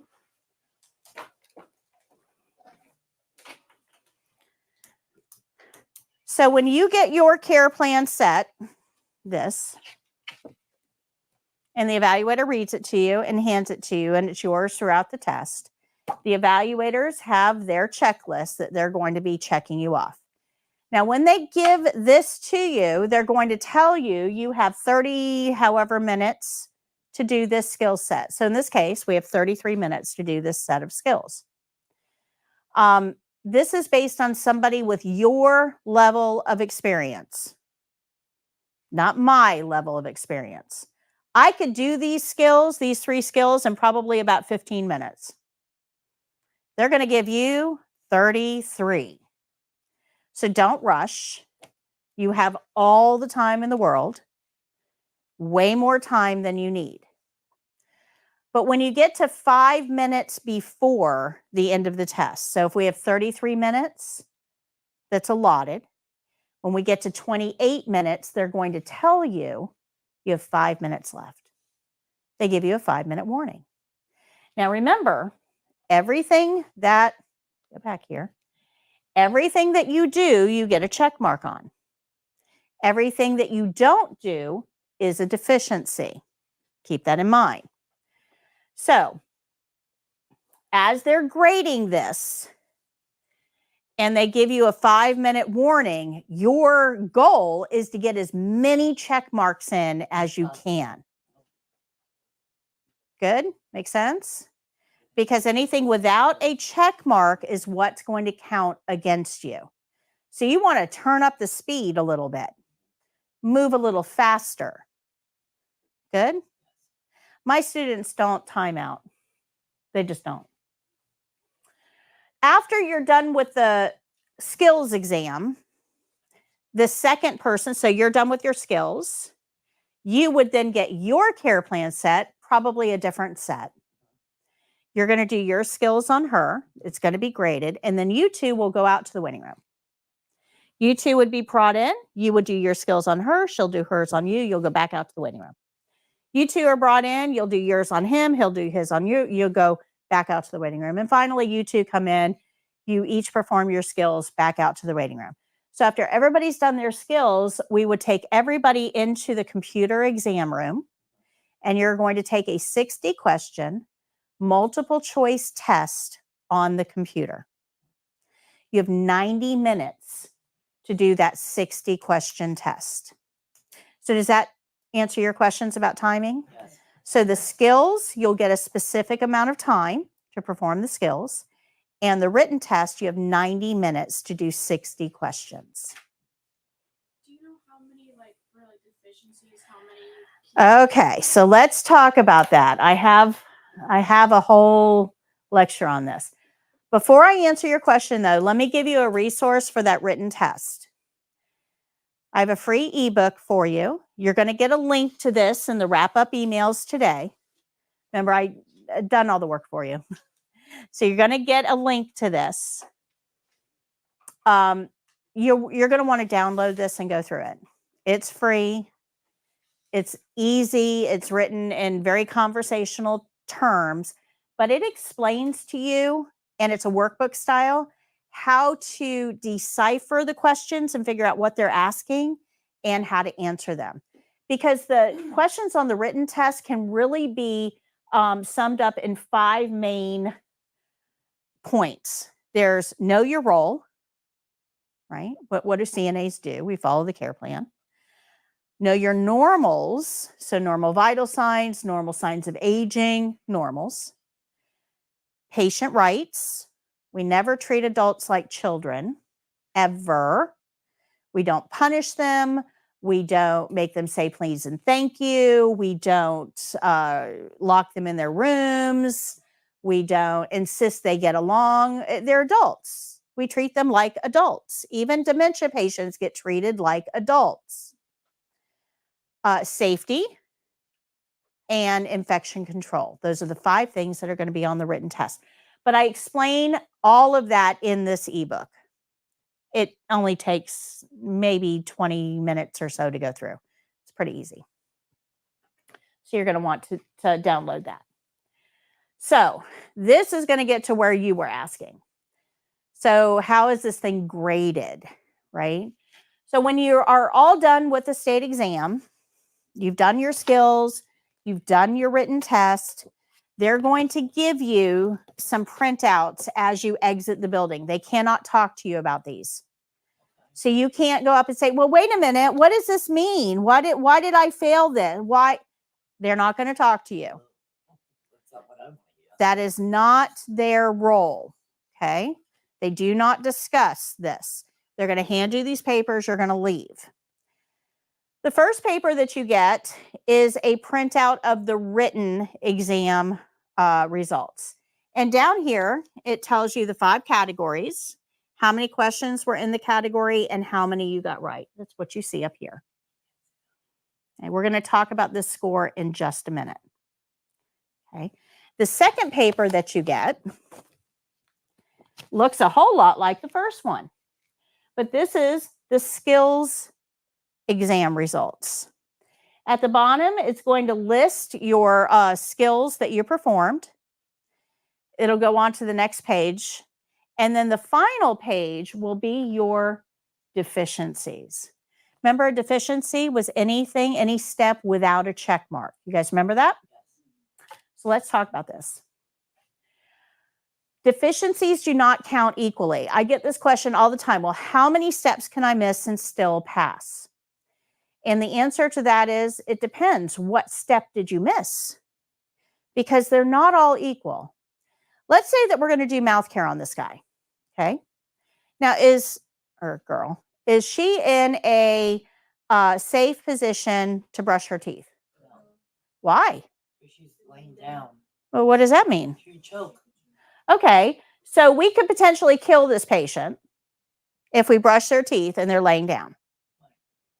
So putting them up would probably be a pretty important step, do you think? Yes. Because if we forget to put the head of the bed up, we could kill our patient. So it's going to count pretty big. Now, think about when you brush your teeth. Okay?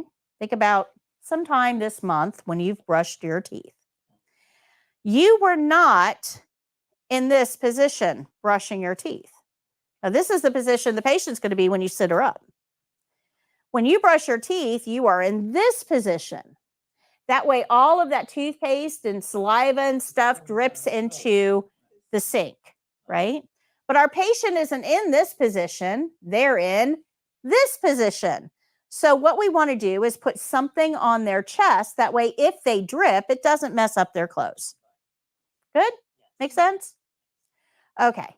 So if we forget to put the head of the bed up, our patient can die. If we forget to put a towel on the chest, is our patient going to die? No, you're gonna make a mess though. No, yeah, their clothes will get all messed up, but we didn't kill them. So which step do you think is more important? Sitting them up. Putting the head of the bed up or putting a towel on their chest? The steps do not count equally. Does that make sense? Yes. So I can't give you a number. I can't say, well, if you miss 4 steps, you're okay. Because it's not true. If you miss 1 step, you failed. Good? Yep. So we have steps that are critical steps, things that absolutely have to be done, because if we don't do them, our patient is going to suffer. Make sense? So these critical steps are always, always, always going to be defined by our principles that we're going to learn along the way. Good? Make sense? Okay. So when we get our results, and these are our deficiencies here, sometimes you'll see a deficiency listed once, and sometimes you'll see the deficiency listed twice. Let me explain what that means.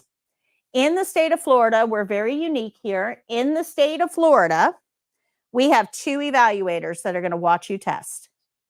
2 RNs are going to watch you test.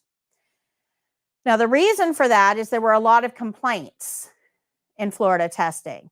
People would take the test, they would complain to Prometric, hey, I did that step, I didn't get credit for it. And Prometric tried to solve the problem in a lot of different ways, but what they decided on was 2 evaluators. And they have to grade you independently. So me and some other me are watching you do your skills. If I see you do a step, I check it off.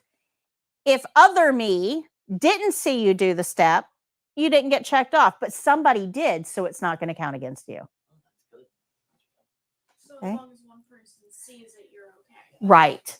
So sometimes you'll see it once, and sometimes you'll see it twice. If you see it twice, it counted against you.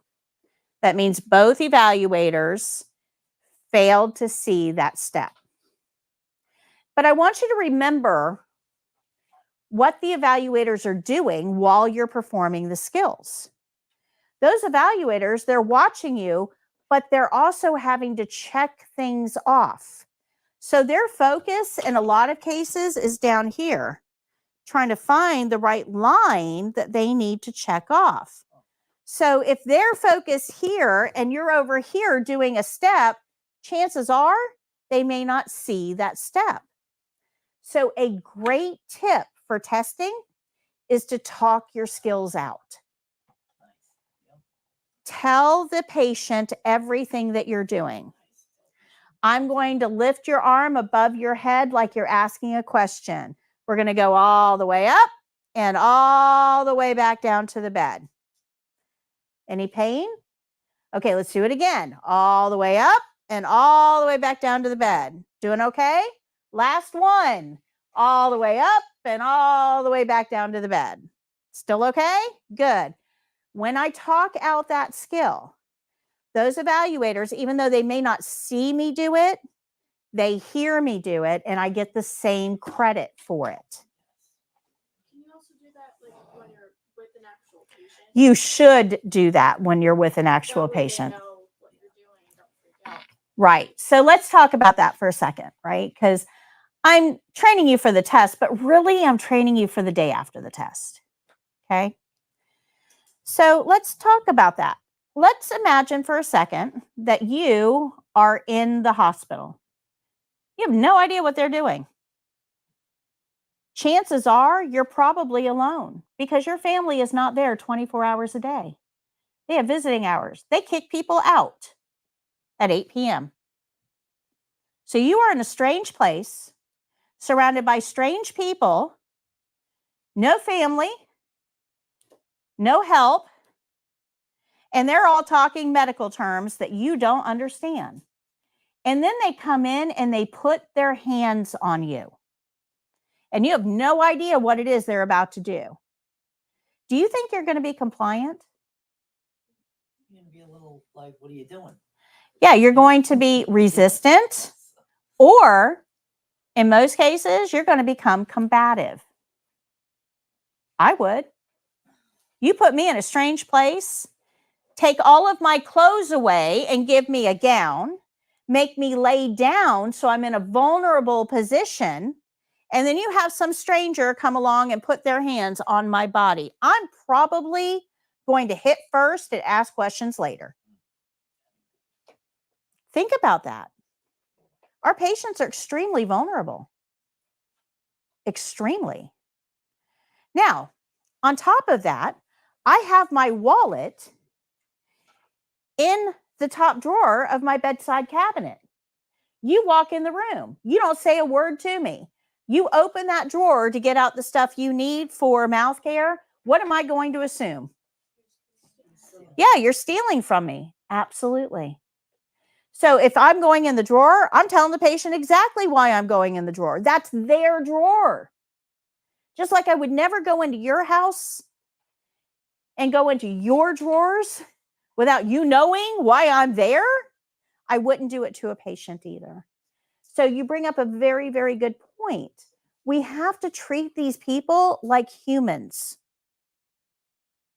not like patients. I don't like that term. Because when you say patient, it dehumanizes somebody. It makes them a lump of flesh that we don't really care about. When you make it Mr. Gilman, that's a person. So I don't like the term patient. It dehumanizes. So I treat every patient like they're my very favorite family member. Everyone. And I have a family member in my head when I'm having these conversations. And I make sure that that family member is comfortable with what I'm doing. Okay. Or, put another way, treat the patients the way you would want to be treated if it were you. Okay? Good? Make sense? So do you guys understand the deficiencies and how they count against you? Yes. Okay. Okay. All right. Okay, so as I was going through these checklists, I noticed that step number 1 showed up on every single one of these. Every single one of them. Step 1 is exactly the same. Did the candidate, that's you, greet the resident, address by name, and introduce self? So if it's on every single checklist, what do we need to do for every single skill? Hi, I'm Kathy. Nice to meet you. Or, you know. Yeah, we got to do all 3 of those things. Right? We have to greet the resident, address by name, and introduce self. Non-negotiable for every skill. Second step was also the same. Wow, well, wait a minute. There's a lot of steps there, right? For every skill, but 1 and 2 are always the same. Always. So if we learn them once, we can apply them to all skills and we're ahead of the game, right? So the second one is provide explanations to resident about care before, beginning, and during care. So that goes right along with what we were just saying. Not only is it important from a human aspect, it's important to the test. Good? Good? So you're right on cue. So at the end of the skill, I noticed that there's a lot of steps that are repeated there as well. Things like, did you ask about comfort and needs during care and before care completed? Did you, well, let me go back here. Did you make sure that you ended skill with clean hands? That's every single skill. So there's a lot of steps here that are going to be repeated. Because they're repeated, we can create one process that we use and apply it to every single skill as we go through. And if we do that and we do it the same way all the time, it makes it easy to learn, easy to repeat, but also checks off all the boxes that we need checked. Okay. So one of the ones I want to bring to your attention is, remember I said that this doesn't have all the steps, has most but not all. Something called indirect care that adds a whole bunch of steps to this that's not published. One of those is right here. Indirect care, IC, indirect care. Did the candidate announce self or knock before entering room? That is on every single checklist. So we have to knock before we enter the room. Good. Another one is, where is it here? Refrain from touching resident before hands are clean. So that means that we can't touch the patient until we've washed our hands. That's every single skill. So I started to realize, okay, wait a minute, there's a lot of steps here that are just repeated over and over and over and over and over again. I might be able to work with that. That's what made these. Okay, these are checklist steps that are repeated over and over and over again. Let me show you something, because I like color, as you can see, right? Everything. No, we can't. You should put them Yes, everything in my room is very colorful. So I created this as a visual reminder. There's something called the opening that we're going to learn how to do, and there's something called the closing that we're going to learn how to do. And the opening is how we begin every single skill. The closing is how we end every single skill. And those steps never change, ever. Doesn't matter what the skill is, the opening and the closing are always, always, always the same. Now, the opening is green and the closing is red. If you look at this skill, half of our checkpoints are covered by the opening and the closing. You guys see that? Almost every skill is like this.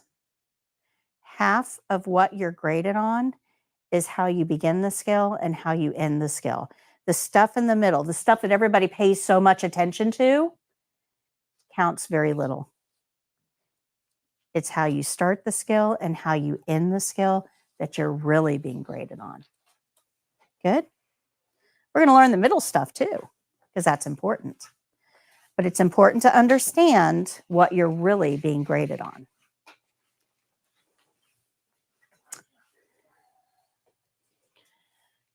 So that brings us to the opening. So with the opening, every skill starts with the opening. Every opening starts with a knock. And I know that because it's on the checklist. So our opening is going to sound like this. Hi, Miss Jones. My name is Patty. I'm your CNA today. And I'm here to whatever. Insert name of skill here. Is that okay? I'm going to close your curtain, wash my hands, get my supplies, and I'll be right back. That's the opening. And we're going to do it over and over and over, because every skill has to start with the opening. But I'm going to warn you guys, I've been doing this a long time. Most of you will not practice. I know that. I know it. Most of you will not get up and practice. And those of you who do will try to shortcut this. You won't do the opening. You'll just take the pulse or do range of motion or pretend to feed a patient or something. You won't do the opening. And you'll think to yourself, oh, I'll remember to do it in the test. I don't need to do that. If you don't do it during practice, you're not going to do it during the test. So when you practice, those of you who will, do the entire skill, the opening and the closing. If you don't do the opening and the closing when you practice, you've missed half of the skill. And your grade will reflect that. Good? So our steps are, we're going to knock. We're going to greet the resident. We're going to address them by name. So good morning, Mrs. Jones. For the test, every patient is Mr. or Mrs. Jones. So if you're a patient, you're Mrs. Jones. If you're a patient, you're Mr. Jones. We just use one name, make it easy. Okay. Good morning, Mr. Jones. My name is Patty. and I'm your CNA. It's not enough to just say your name. If I walked in this room and said, hey, I'm Patty. So, are you Patty, the person that brings the cookies? I like that, Patty. Are you Patty, the person that brings the needle? Yeah, I don't like that one so much. Right? So they need to know your role as well as your name. So I'm Patty, your CNA today. And then I'm going to tell them why I'm there. I'm here to whatever. Is that okay? Patients have the right to refuse. A patient can refuse any skill at any time for any reason. No means no. Just because the patient is in a different place does not mean they gave up their right to say no. A lot of healthcare workers get this all mixed up in their little brains. Patients do not have to do what we tell them to do. Period. Full stop. End of sentence. You cannot force them to do anything. They are adults. And then you go and you tell your nurse. and That's they say right. no. That's right. So it's really important that we understand how we need to talk to the patient, how we need to address them. So I'm here to whatever. Is that okay? And I'm going to wait for a yes or no. I'm getting permission before I touch a patient. Good? Getting permission. Once I get that permission, then I'm going to close the curtain. I'm going to talk about that in just a minute. Once I close that curtain, I'm going to gather my supply, wash my hands and gather my supplies. So here, this is what I was just showing you. This is a different skill, but you can see that the opening is in green. Half of the skill is covered by the opening and the closing. This is the actual checklist that your evaluators are using with all steps. So half of this skill. There's only 1, 2, 3, 4, 5 steps that have anything to do with the skill. That's it. Out of 13 steps, there's only 5 that have anything to do with the skill.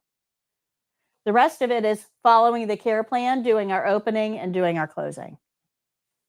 Good? Good. I'm going to turn the air back on. It's getting stuffy. Bring a jacket. I am tomorrow, definitely. Okay, are you guys starting to see how important this opening and closing thing is? Okay. So we get a set of 3 skills. Remember, in here we have the checklist on the back, but the evaluators are using the checklist to grade us. We get these 3 skills. We're going to perform them on another person. And the evaluators are going to use the checklist to evaluate whether we've done all of the steps required. Some steps are going to count more than others. So if you look at the opening here, this is ambulate with a gait belt, which is one of your skills. Okay? Everything that's circled is on this opening. That's a whole lot of circles for this. The opening is one of something called the Big Four. So every skill that we do, there's 4 principles that are always, always, always going to apply to every skill. One of them is skill rules because we have to follow the care plan. One of them is the opening because it's going to take up about a quarter of your steps. One of them is the closing because it takes up about a quarter of your steps. And then there's another one, which we're going to learn on Wednesday regarding gloves, infection control. Those are called the Big Four. So you can see them cycling through here. Skill rules, the opening, glove rules, and the closing. If you don't get anything else out of this class, you need to know these 4. Backwards, forwards, upside down, inside out. You need to know these principles. Because if you can take care of these 4, it doesn't matter whether you know how to ambulate a patient, whether you know how to do range of motion, whether you know how to do mouth care. You will get half of your checkpoints just with these 4. Okay. Okay. So these are going to apply to every single skill that we do. And we're going to go over each one of them in detail, just like we did with skill rules. I am trying to teach you, not get you to memorize. But I need you to understand why this is so important. Page 27 shows you all of the principles from the back wall.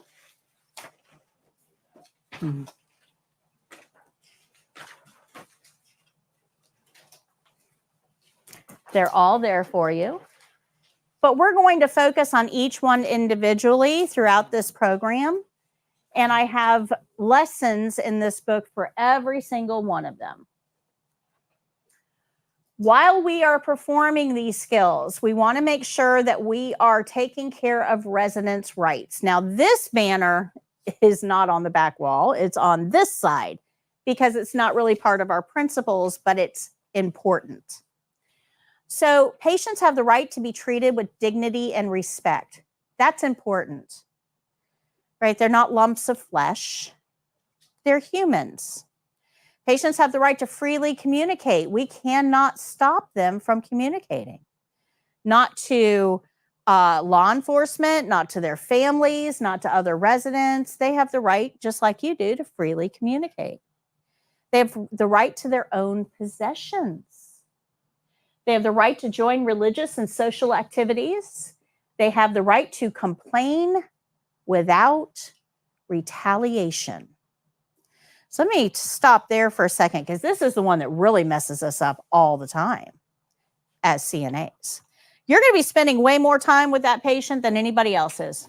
Way more. Way more. Because you're doing the mouth care and the toileting and the feeding and making the beds, and you're spending way more time with that patient. Chances are, if they have anyone to complain about, it's going to be you. So you're spending a lot of time with them, and they're probably going to have a complaint. Now, they're afraid, though, if they make a complaint, that the person that's spending the most time with them is going to retaliate. So let me give you a good example.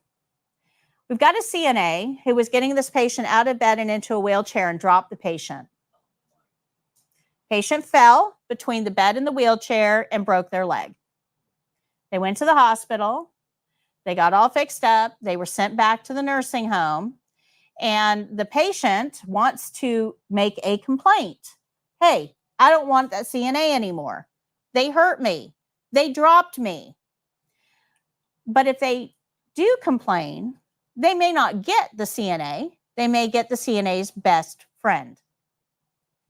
Now, when that best friend CNA goes in, she's probably not going to be all that nice to the patient. It's very unprofessional. It happens every day. So because we know it happens, we had to write a law. Guys, every single one of these is a law that protects the patient's rights. So if you retaliate, you actually are breaking the law and can suffer criminal penalties. And I'm okay with that. I'm okay with that because the patient is living in these places. They're living there. They don't have any other recourse. So they have to have the freedom to complain without retaliation. And it's protected by law. They have the right to refuse treatment and care.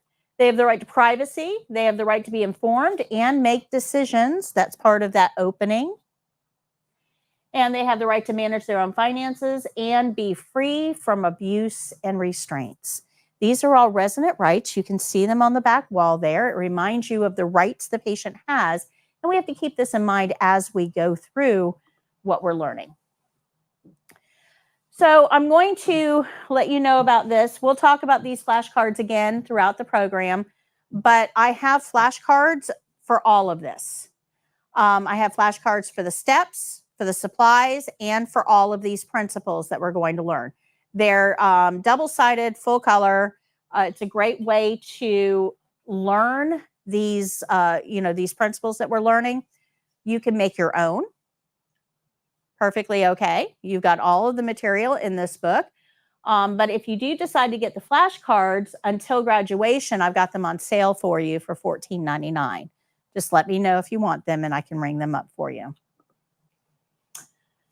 So let's take just a minute to talk about the patient experience. This is going to be on page 21 because I don't think that we really stop and think about patients all that much. That's not true. Number one, you should be thinking about it all the time. All the time. So let's think about the day in the life of a patient. First of all, they're sick. When you're sick, where do you want to be? Home. Number one answer, home. There is no place like home. If your patient is not home, they're automatically going to be grumpy. Because where do they want to be? Home, surrounded by their own familiar things, on their own comfy couch with their own TV remote, right? So this is going to make somebody pretty grumpy right off the bat. It doesn't matter whether it's hospital, nursing home, whatever. They're not home. And that's where they really want to be. So your patients are probably going to be pretty grumpy about this, but it gets worse. So much worse. Anybody ever been a patient in a hospital? Yes. Okay. When you are ill or injured, right, the one thing that you need is sleep. Rest. You know where the worst place to try to get rest is? Oh, it's awful. John Hopkins did a study about this a couple years ago. It was several years ago now. On average, 17 different individuals come into a patient's room every 24 hours. This is just a general patient's room, not ICU, not anything crazy. This is 17 people. You've got CNAs on each shift. You've got nurses on each shift. You've got doctors. You've got x-ray techs. You've got transporters. You've got food service. You've got discharge planner. You've got social services, housekeeping, billing clerks. All of these people come in and out of this room nonstop. Anybody ever been sleep deprived? Yes. What does it do to your mood? Irritable. So we already have, right, frustrated and grumpy because we're not home. And now we're going to add irritable to it. This doesn't sound like a great experience, right? Now, your patient is probably pretty self-absorbed at this point because of whatever's going on with them. They're trying to figure out, what does this mean for me? Am I going to be able to keep working? What is this going to mean long-term? How is this going to affect my quality of life? Am I going to need to take time off of work for physical therapy or whatever? They are self-absorbed. They're probably medicated as well, right? That's where we give all the good meds. So they're probably not paying close attention. So we have somebody that's irritable, grumpy, not at home. They're self-absorbed, they're medicated, and they're sleep deprived. Do you think you have their full attention? All right, let's add one more thing to the mix. They're also concerned about what the people in their home are doing. Where's my significant other? Why is he not answering the phone? Who is feeding my cat? They've got a lot of things going on. You are the least of their concerns. So when you walk in the room, you assume that they know who you are. You have been taking care of them for 3 days now on day shift, and they should, by golly, know who you are. They are irritable, sleep deprived, grumpy, self-absorbed, medicated, and you do not have their full attention. Do not expect them to know who you are. If you walk out of that room and 5 minutes later enter again, you should announce yourself. Do not assume your patient knows who you are. Does that make sense? Do you see patients a little differently now? Empathy. Empathy is a big part of this. It is. They might be, but you got to. Well, we're going to talk about that. Hold on. Okay. So we have to remember that our patients are in a totally different mind space than we are. Okay. We're at work. Anybody here ever work? Work like a real job. Work, yeah. Yes. Like a real job. Yes. Okay. If you have worked at a real job, you know, How many of you guys have the same level of enthusiasm 6 months in that you had on day 1? Okay, good, very good. But that is exceedingly rare to have the same level of enthusiasm 6 months in that you had on day 1. You have to love what you do. But, okay. All right, go. Okay, so we have to understand that this is day 1 for our patients.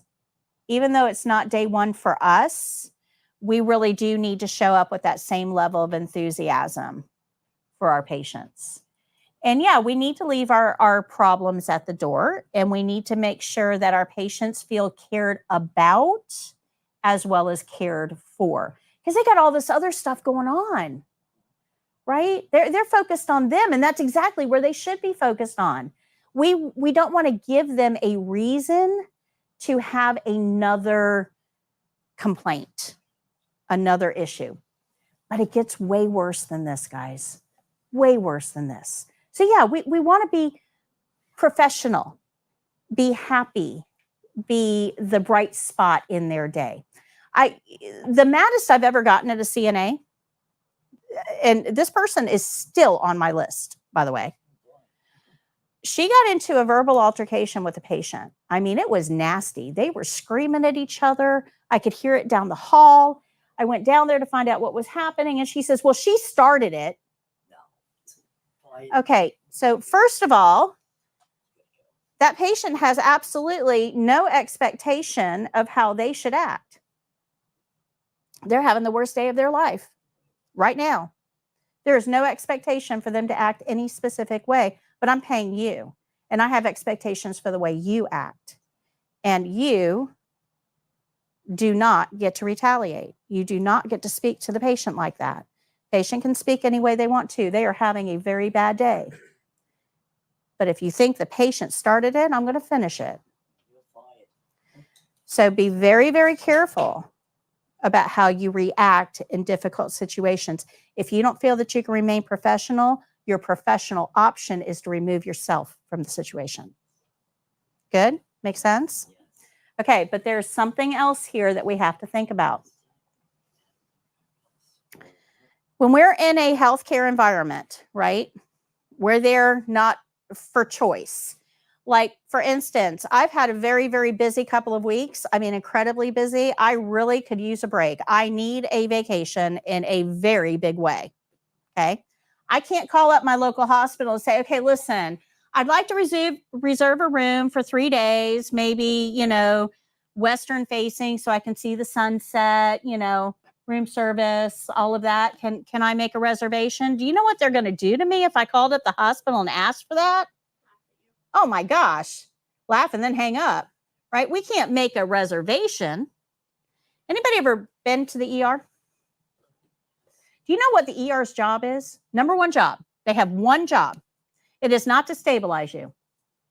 The ER's job is to get you out.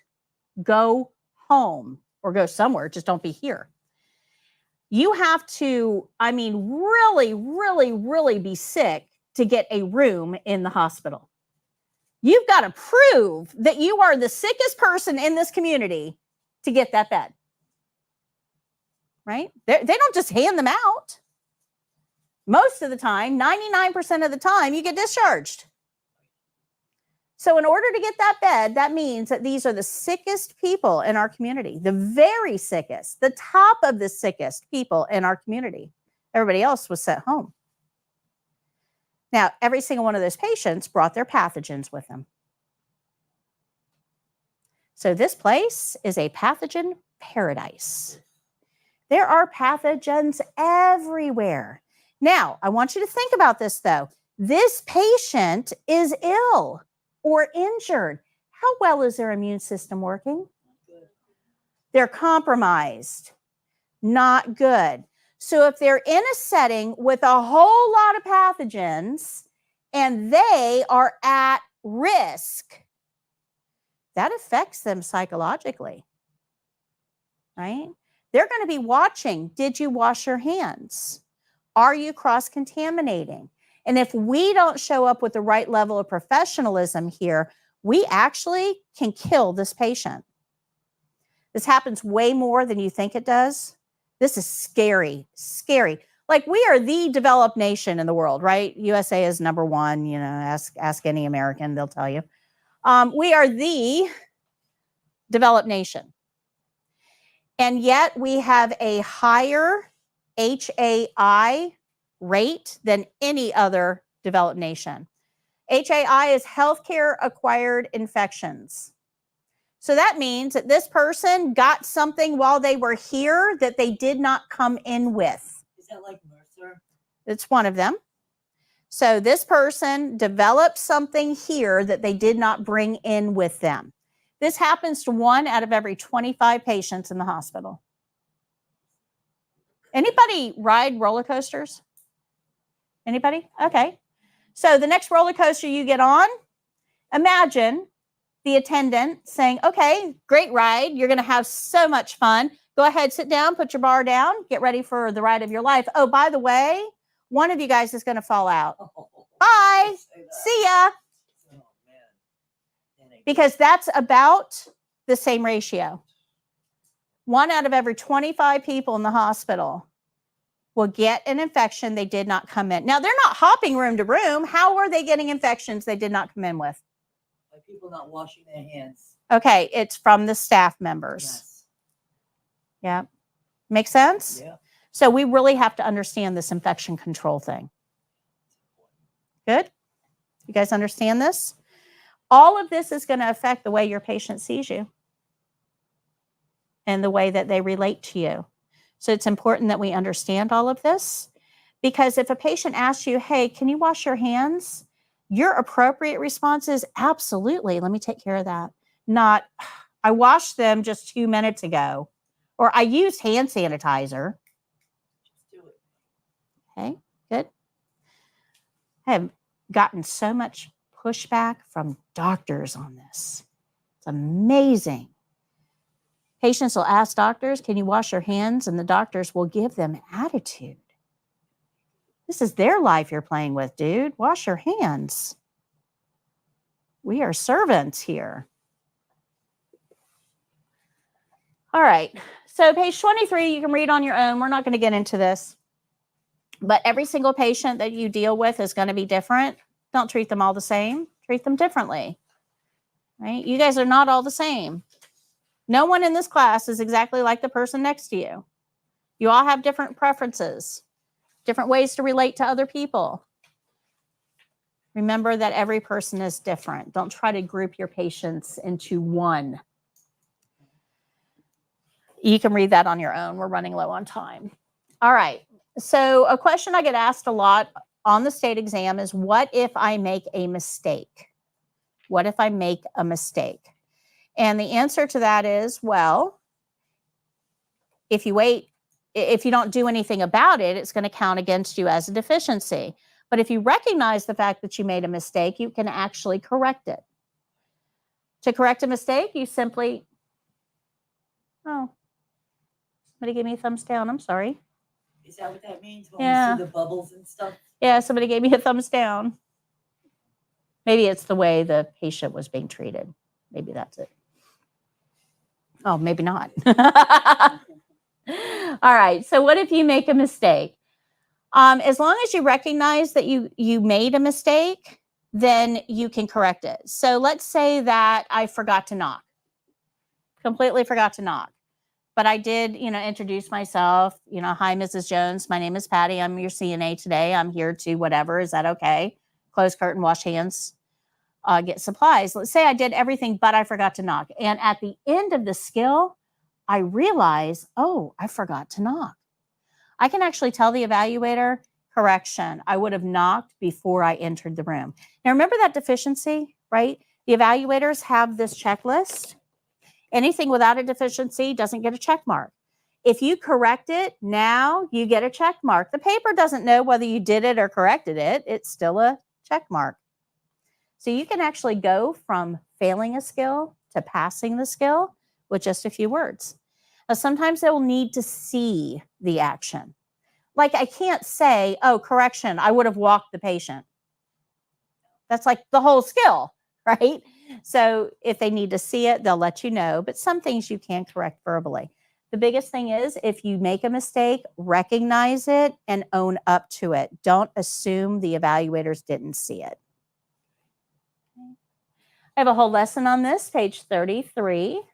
I have a video for this as well. Corrections are our friend, but this can really be summed up to just make the correction. Don't assume that your evaluator didn't see it. Trust me, they did. How many of you guys are moms? Moms? All right, moms, oh man, you've got this down, right? You know what your kids are doing in the other room. Yeah, up to no good. Just by the way things, if it gets too quiet, you're suspicious, right?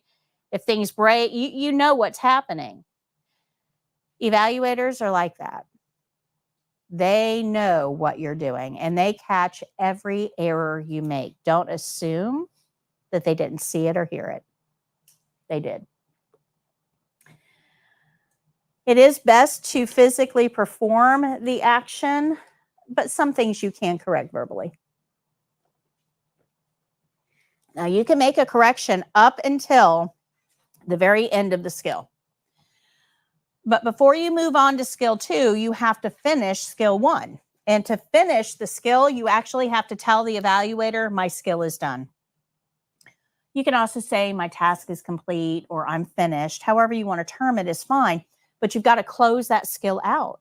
Because if you don't close that skill out, they're not going to let you go to skill 2. The reason for that is this. You can make corrections up until the point that you declare that you're done with the skill. Once you say that, though, you can't go back and make corrections. So I can't get halfway into skill 2 and go, oh my gosh, I totally forgot to give the patient the call light on skill 1. You can't correct it. You've closed skill 1. So stop and think about your skill before you end it. Does that make sense? But more importantly, go back and read that care plan before you end the skill, because the care plan may help you identify anything that you forgot to do. So I read the care plan before I do the skill and then again after I do the skill to make sure I don't need to make any corrections. Okay? And that's what this is telling you. It's a good idea to reread that care plan. Most of the time, you'll actually have to perform the skill or the step, but sometimes you can do it verbally. All right, let's look at your syllabus and your books. So the syllabus is this paper here. This is the syllabus.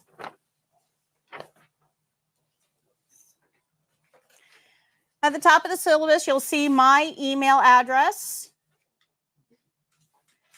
You'll also see when the class is held, Mondays and Wednesdays from 9 a.m. to 1 p.m. And below that, you'll see FLCNA training. Do you guys see that? Yep, FLCNAtraining.com. Put a star next to that or highlight it or draw some attention to it. You're going to need that. Very important. All right. So the way that this it looks like there's a lot of words on here, I know. Let me explain how this works. Going across is each day. So this is class 1 Monday. So this whole row, right, all 4 columns have to do with today. The next one is Wednesday, and then Monday, Wednesday, Monday, Wednesday, Monday, Wednesday.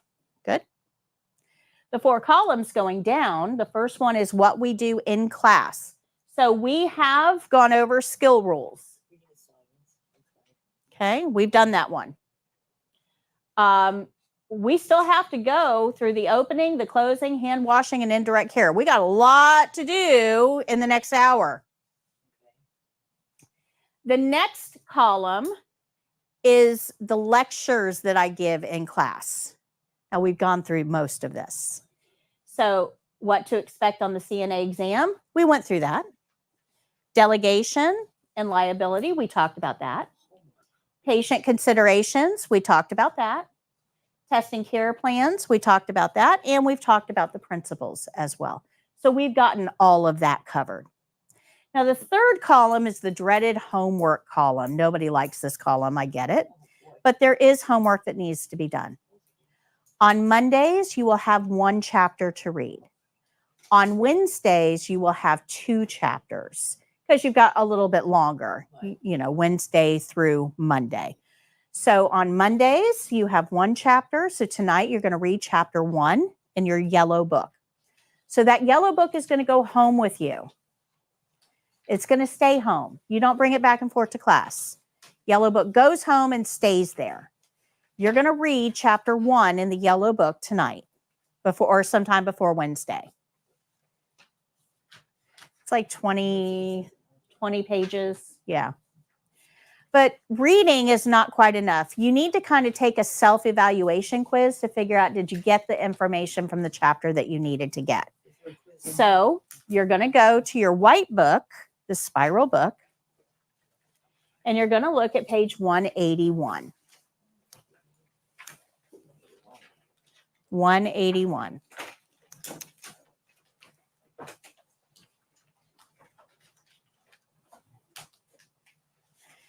And you should see chapter 1 test. There's 10 multiple choice questions and 10 matching questions based on the vocabulary. So the yellow book goes home with you and stays there. That's your homework reading. The white book, the spiral book, you bring back and forth to class, every class. And the test is going to be on page 181 of your spiral book, based on the reading from the yellow book.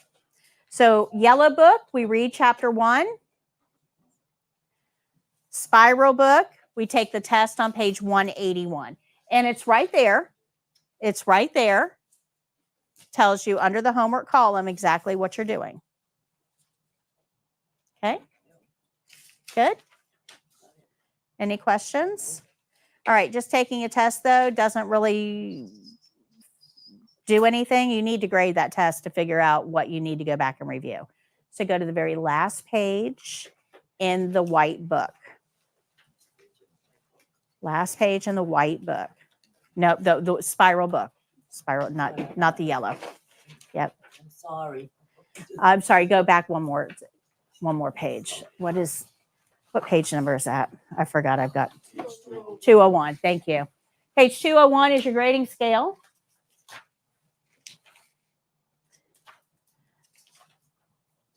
So you'll take the test on page 181. You'll go to page 201 just to check it and see how you did.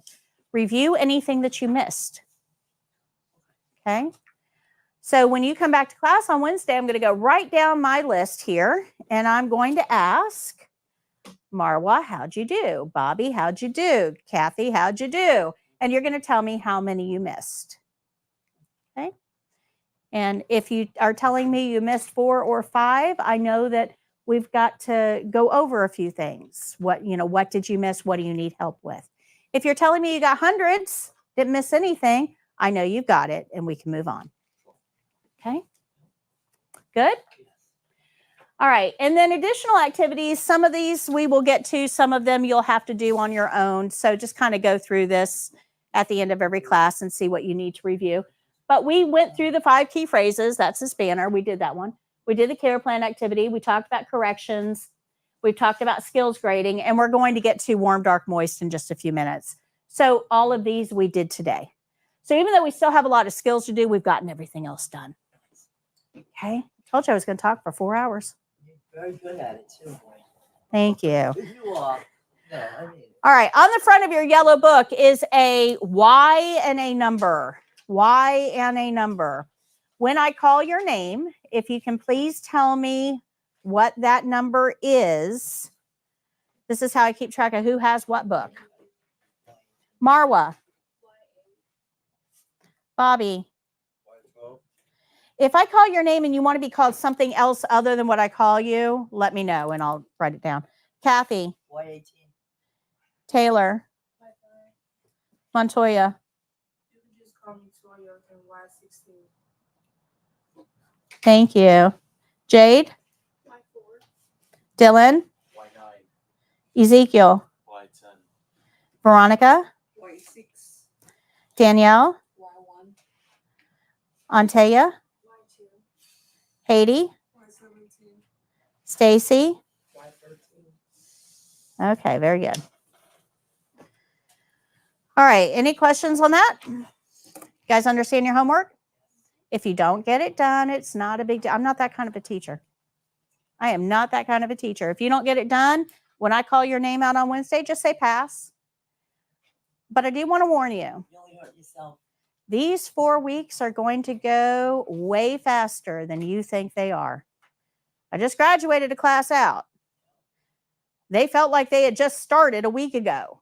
It's going to go fast. And if you get behind on the homework, it is almost impossible to get caught up. And I do collect these yellow books on the very last day of class. So if you don't do your reading, I'm taking your book back. So you may not get to it.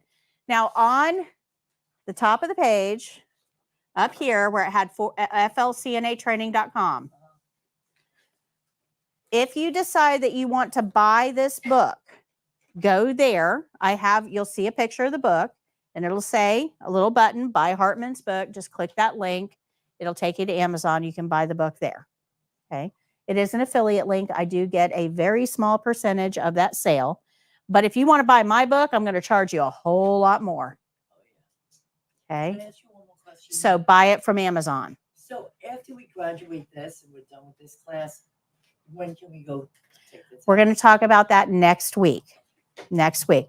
I'm going to give you the test registration paperwork next Wednesday Okay. in week 2. We're going to fill it out together. You're going to send it in when you are ready to send it in. And is it And no fee too? 155. Okay. You are going to, if you send it in when I tell you to, you should be testing about a week after graduation. Okay. I have everything, all the timing down to a science. Thank you. Okay.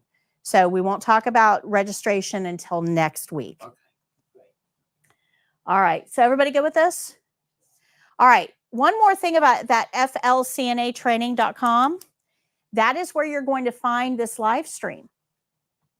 You can find it on YouTube as well.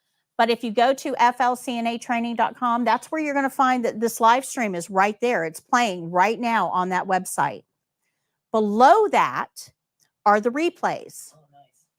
I also have links on there, like that ebook. There's a link for it. Those flashcards, there's a link for it.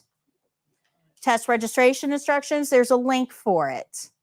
Okay, so everything that we went over in class is going to be right there on that page to make it easy for you. One stop takes care of everything. Good? Good? Okay, so if you can't remember where to go, it's right there at the very top. Okay. All right, so to review really quickly, you have the yellow book. Don't write in this one. You're going to read chapter 1 in the yellow book and then take the test on page 181 in the white book, and then you go to page 201 to grade it. Down here is your grading scale. It'll tell you how many you got wrong, what your score is. If you don't do that, it's no big deal. I can do it in my head. They're all worth 5 points apiece. It's super easy. Okay. This is your book. You can write in it. You can do anything you want to in it. This is your book. You'll keep this after class, but let's learn how to use it. So let's go to page 52, and I'll walk you through this.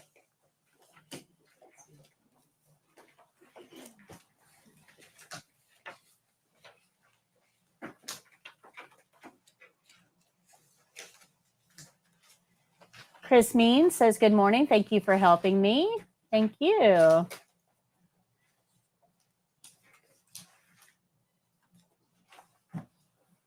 Rosita, I'm not sure what you mean. You're not very well on the board. I'm not sure what that means. If you can give me some more information, I'll be happy to help.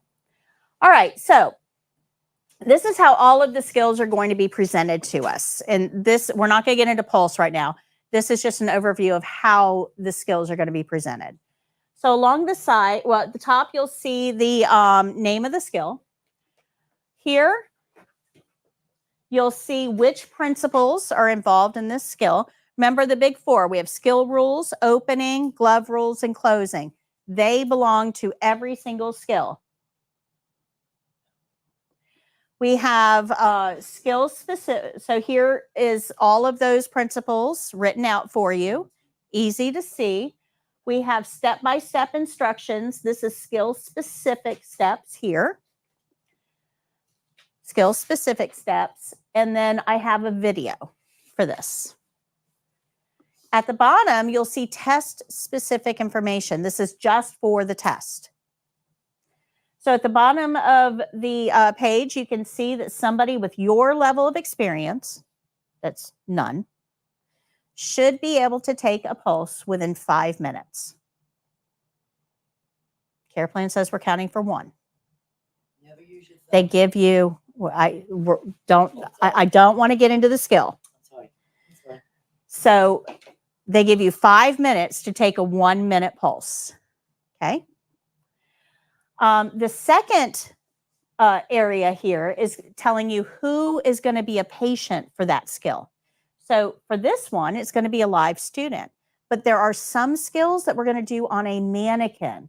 So you can see that here. So if you see a mannequin in that section, that means you're going to be doing the skill on a mannequin for the test. Good. There are 4 skills that we do use a mannequin for. It'll tell you where that person is going to be, whether it's a person or a mannequin. Are they going to be in a bed or in a chair? Now, the reason that you want to look at this is when you're practicing, you want to set this up just like it was a state exam. So if you know you're doing this on a mannequin in the bed, here you go. If you know that you're going to have to demonstrate this on a person in a chair, put your person in a chair. So that way you're always practicing the way it's going to be set up for the test. It makes it a great dress rehearsal. And then the last area here is going to tell you whether charting is required. There are 4 documentation skills. Oh, hey. No. Yeah, he's going back and forth. Thank you. Thanks. Okay. So there are 4 documentation skills. We're going to have pulse, respirations, drainage bag, and feeding. You will get one of those 4, but those are the only 4 skills that require documentation for the test. If it's one of those 4, you'll see charting, yes. Now, if we have a documentation skill on our instructions, I actually show you what the documentation form is going to look like. And you have full size samples on page 168 and 169 of your spiral book.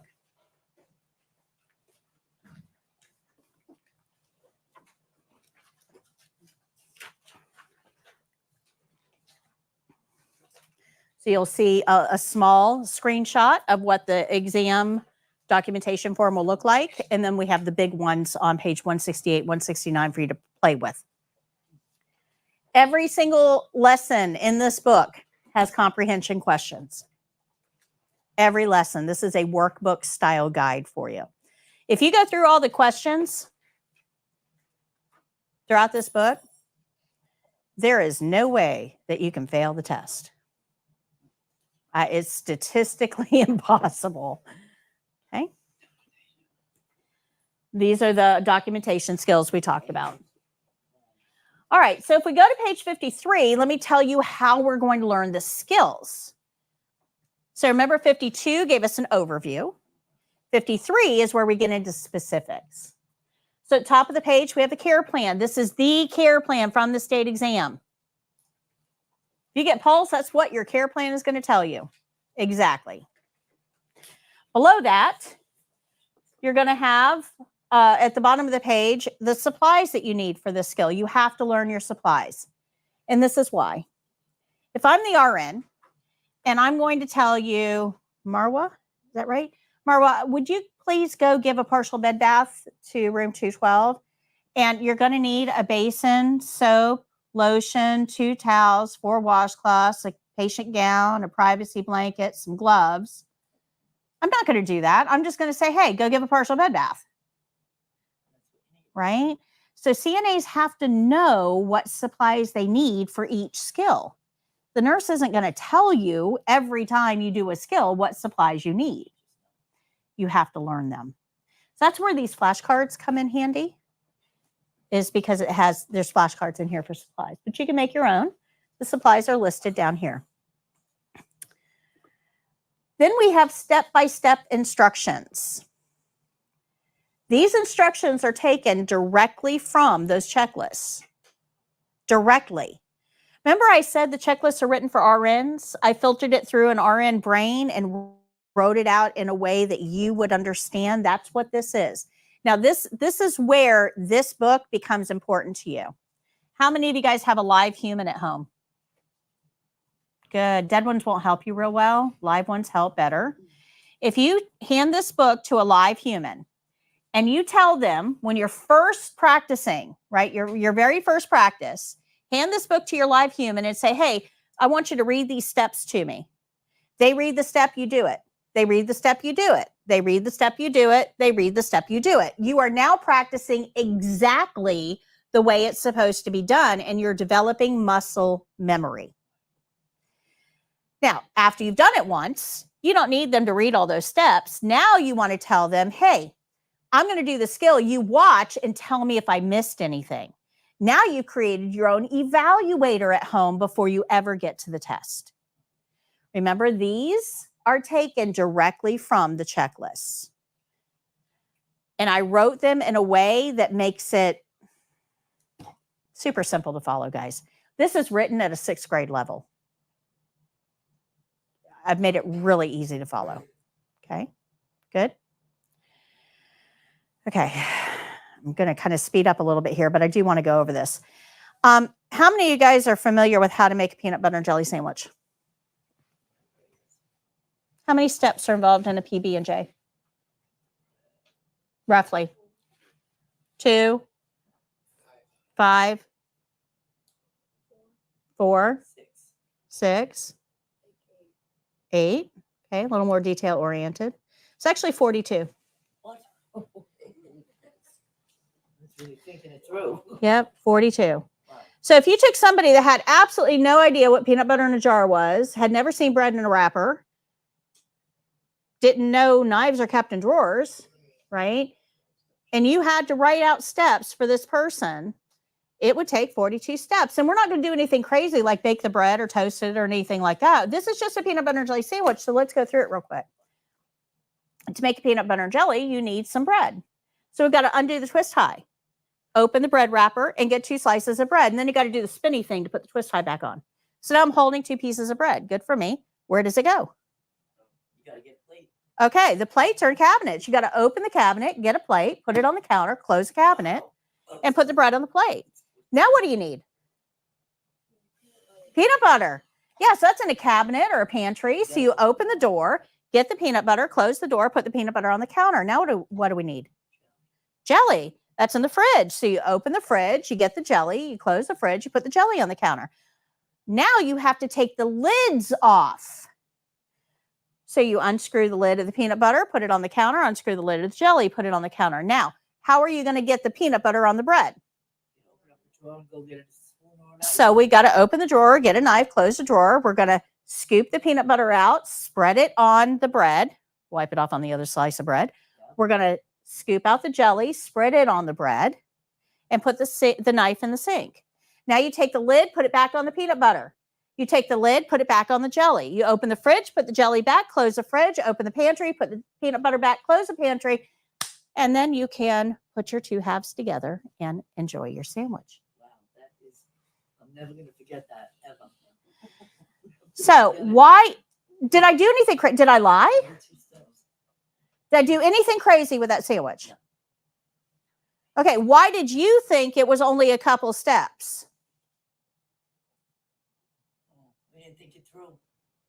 Okay, you didn't pay attention to all the little steps because you made it part of the big one.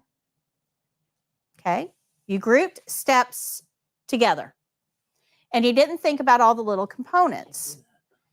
Well, if you're just learning how to do a skill, grouping stuff together, there's always stuff missing. Well, wait a minute. When did she open the toothpaste? I missed that. When did she do this? I missed that. You have to have detailed steps where nothing is missing. Does that make sense? Yes. That's what I did when I wrote these. Now, if I can make a peanut butter and jelly sandwich into 42 steps, just imagine what I can do with a partial bed bath. Okay. So I say that because I don't want you to look at these steps and go, oh my gosh, I've got to memorize 19 steps for this skill. Oh my gosh, guys, everything here is easier than a peanut butter jelly sandwich. There isn't a single skill that's over 42 steps. Everything you're going to learn to do is easier than a peanut butter and jelly sandwich. Okay, good. Okay, super important that you understand that. These steps are detailed. They're detailed on purpose to help you. But I don't want you to get all wrapped up in the steps that you get overwhelmed. Okay, so I have a course for you. This is going to help you put all of this stuff together. And you're being enrolled in the course. You'll get an email at 1 o'clock telling you that you've been enrolled in this course. The wrap-up email will give you the website and everything, but it's courses.4YourCNA.com.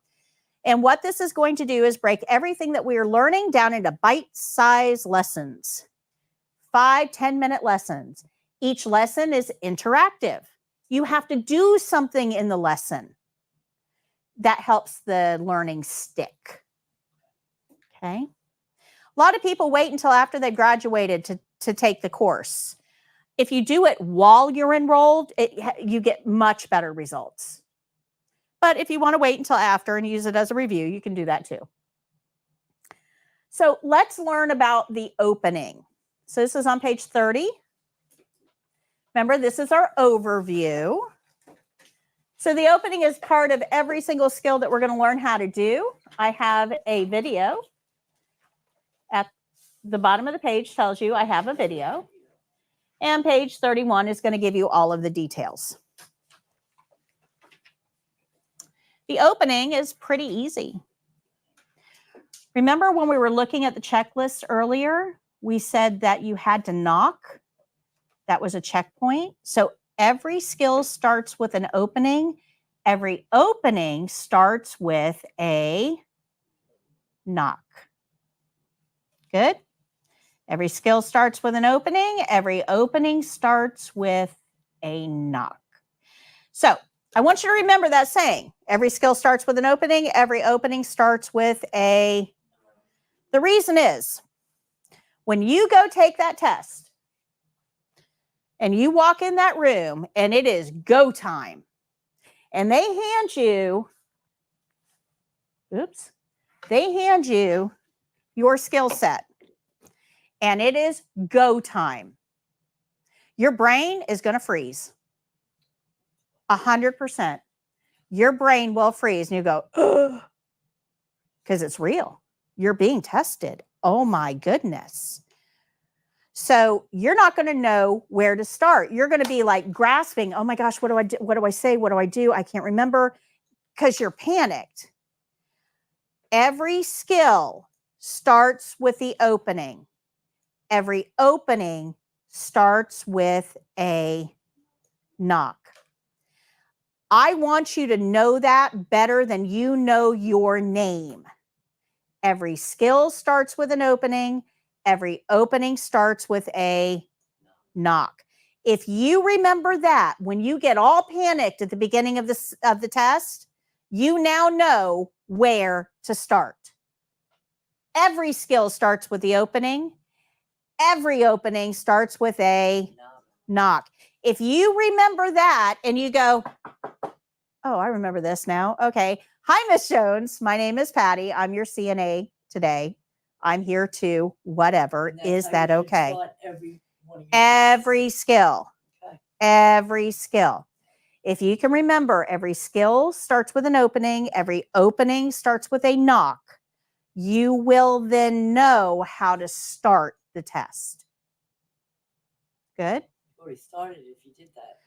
So the reason that I go over this is, guys, I've had, in my classes here, I've had over 7,000 graduates. 7,000 people have gone through this program. And they tell me, I heard your voice in my head when I was testing. I heard you telling me what to do. But beyond that, I have had millions that watch my videos and take my online course to prepare for the test. They all tell me the same thing. This one statement has saved more students because you will freeze during the test. You have to have a starting point. Good? So this is for you, not for me. This is for you. Every skill starts with an opening. Every opening starts with a knock. That is not the last time you're going to hear that. You're going to hear it multiple times. All right. So here's our steps. We're going to knock. We're going to greet the resident. This can just be a hello, good morning, something like that. We're going to address the resident by name. Everybody's Mr. or Mrs. Jones. We're going to introduce ourselves by name and title. We're going to describe the skill. I'm here too. Now, you can put it in your own words. I'm here to take your pulse. I'm here to feed you lunch. I'm here to do range of motion.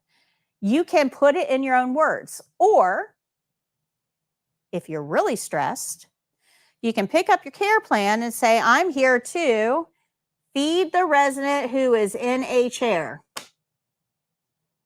Is that okay? Yeah. You can read it right off the care plan. That's allowed.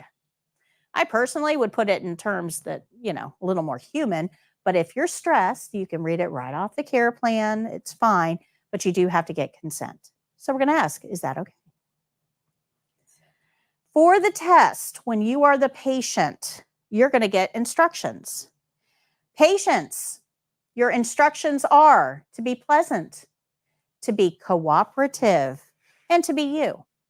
Don't turn into a 90-year-old version of you. You don't want to do this when somebody's walking you. Okay, we're not 90. Be you. If you walk, walk like you walk. Okay? Don't try to drool all over yourself if somebody is feeding you. Swallow like you swallow. Be pleasant, cooperative, and yourself. Those of you who have live people at home that you're going to be practicing on, you need to give them that instruction. Play this for them. When you are playing the patient, be pleasant, cooperative, and you. Don't make this test any harder than it actually is. Because your people at home, they will do all kinds of crazy things. They will. You play this for them. These are their instructions. Okay, good. Once we have permission, we're going to close the curtain. Then we're going to wash our hands. And we're going to gather our supplies. We're going to get to these 3 steps in just a minute, but this is our cardinal rule. Do not touch the patient until your hands are clean. So this is in the course. Remember I said in the course, they're bite-sized lessons, 10 minutes or so, and there's always an activity we have to do. So this is a video in that lesson that you can watch on the opening. It's going to go through all of the steps, and then we have an activity. This is a sequencing activity. It's all the steps of the opening that you have to put in the right order. But let me stop here for just a second. And I want to talk to you about this curtain. I'm going to turn my camera here.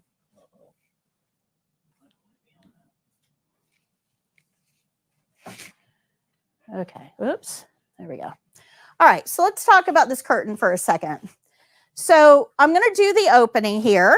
Hi, Miss Jones. My name is Patty. I'm your CNA today. How are you? Fantastic. I need to insert name of skill here. Is that okay? Awesome. So I'm going to go ahead and close this curtain. Who touches this curtain? Everybody.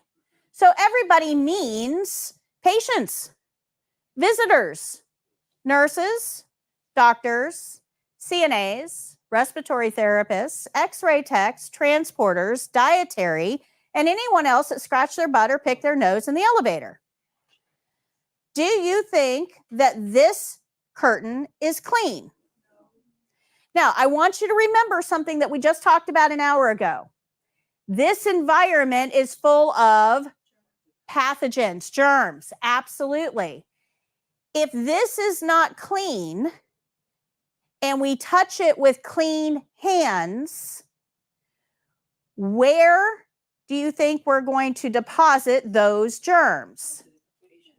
onto the patient. Now, these aren't Walmart variety germs. These are big, bad germs that made somebody sick enough to get a ticket to the hospital. You guys see that? So when we touch this curtain, I want you to think about all the body fluids that might be on here. Patients in bed sneeze. Where do those sneeze droplets hit? Patients in bed cough. Where do the cough droplets hit?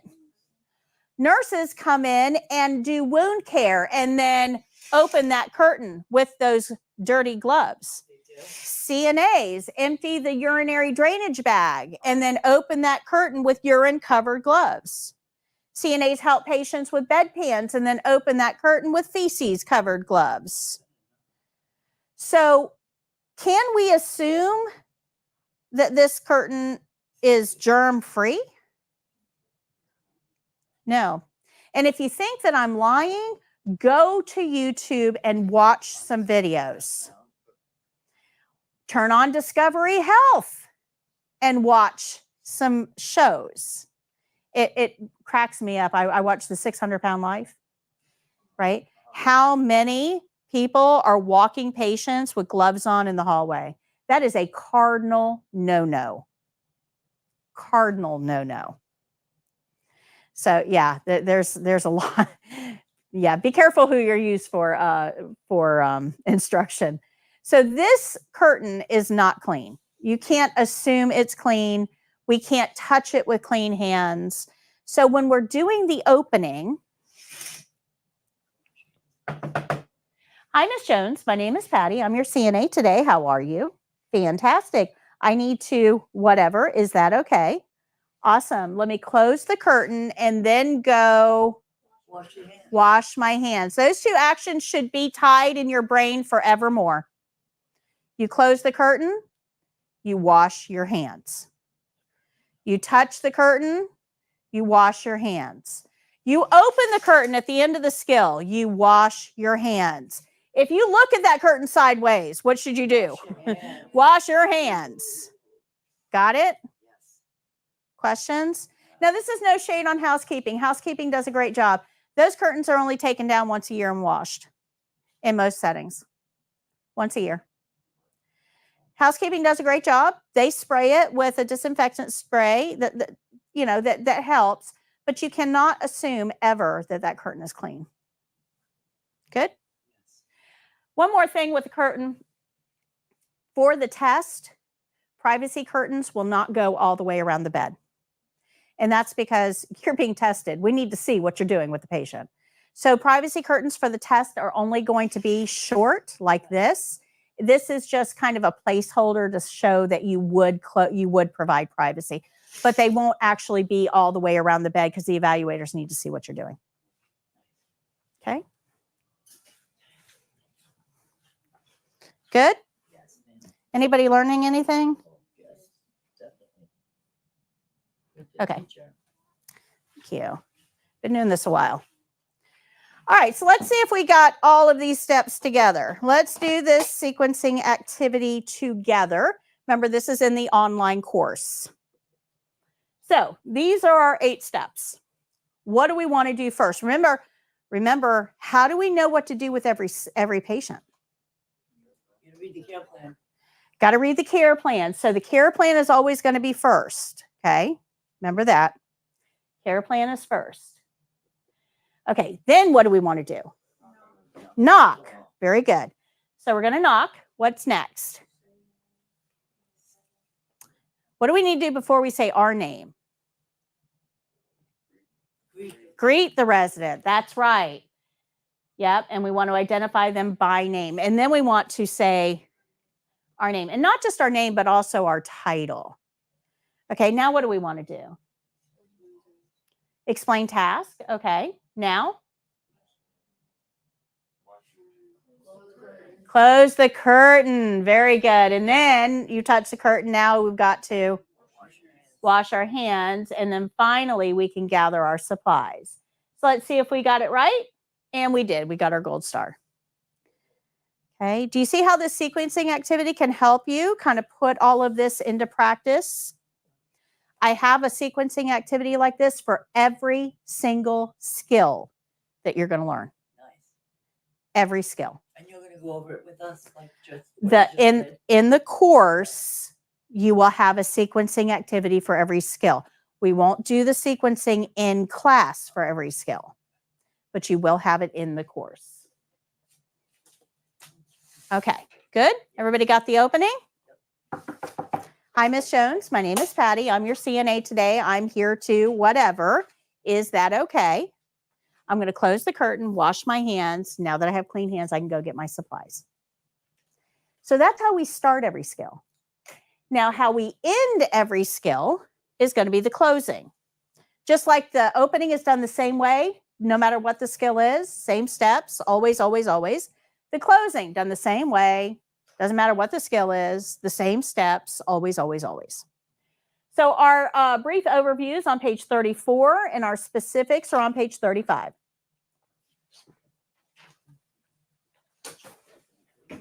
Again, there is a video for this. The video is going to be in the online course or on 4YourCNA.com under animated lessons. I don't show you the videos in class. I'd rather talk to you about it.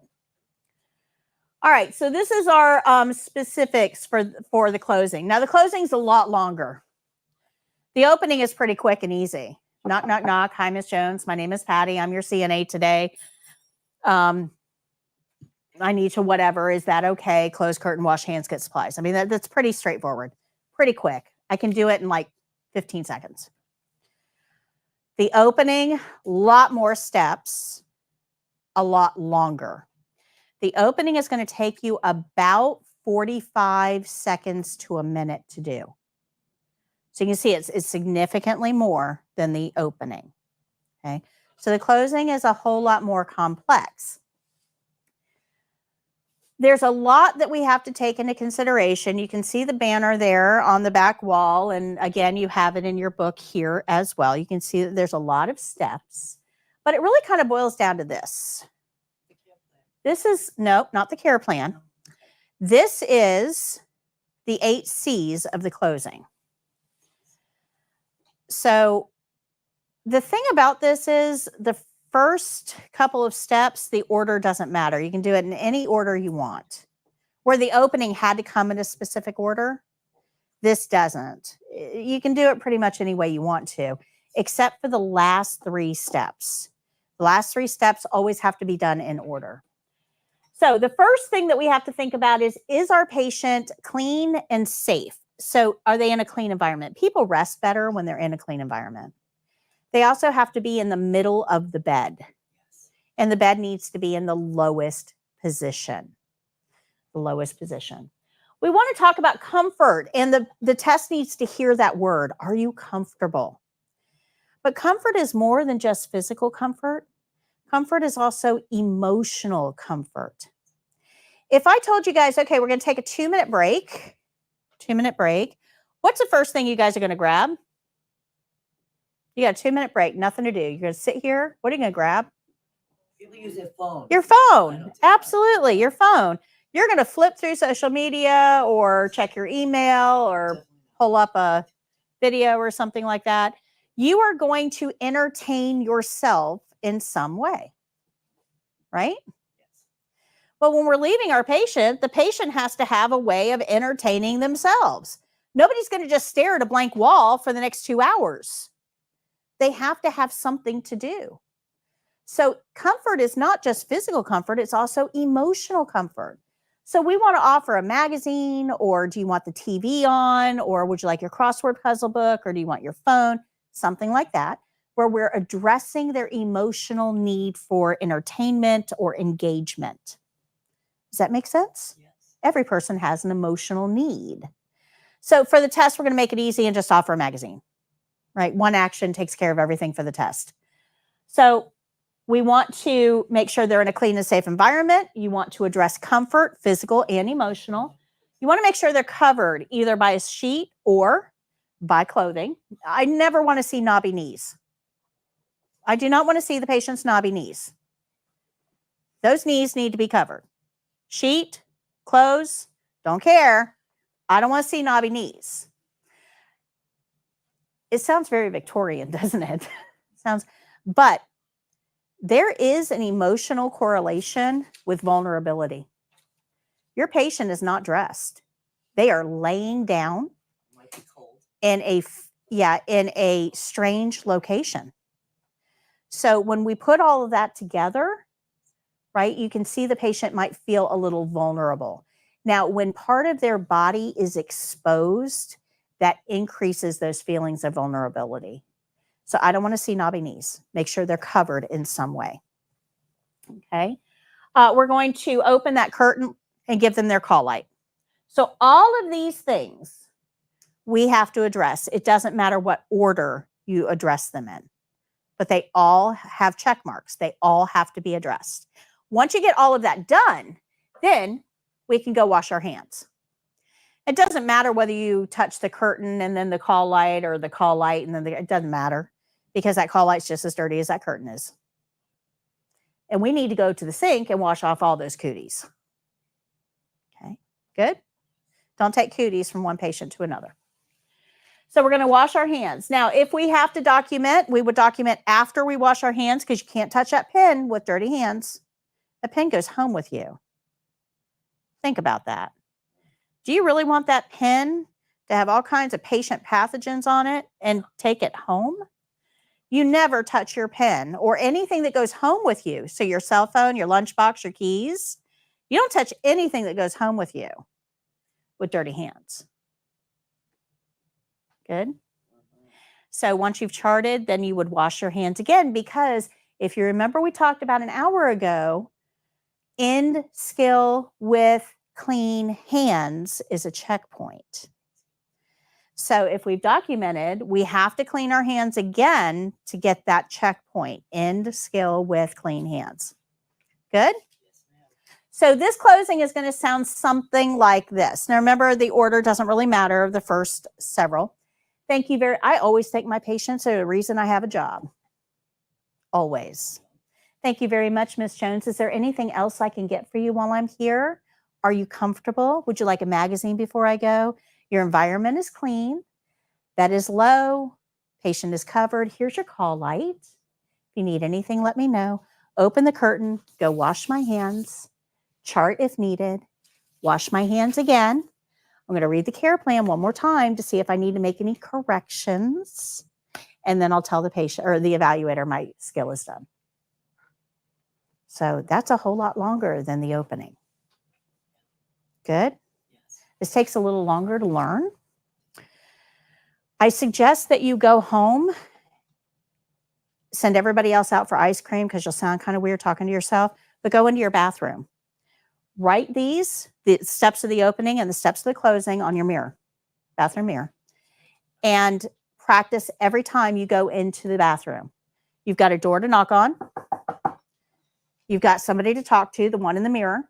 You've got a curtain that you can pull, the shower curtain. You've got a sink right there to wash your hands. Okay, and then before you leave, you should do the closing. Thank you very much, Ms. Jones. Is there anything else I can get for you while I'm here? Environment is clean, right? Because you make sure your bathroom is clean. You're covered. Bed's in the low position. Here's your call light. You turn your light off. All of these steps will reinforce if you're practicing. Good? Good? Okay. So on the course, you have the video that goes over everything that we just talked about. And then you've got this hotspot activity that asks you to identify every step that's involved in the closing. So chart if required, bed in low position, clean environment, wash your hands, open the curtain, give them the call light. So all of that is covered there. So let's move on to hand washing. This is on page 44. This is our overview. Here you can see the checklist. I've included the checklist for this one. And on the checklist,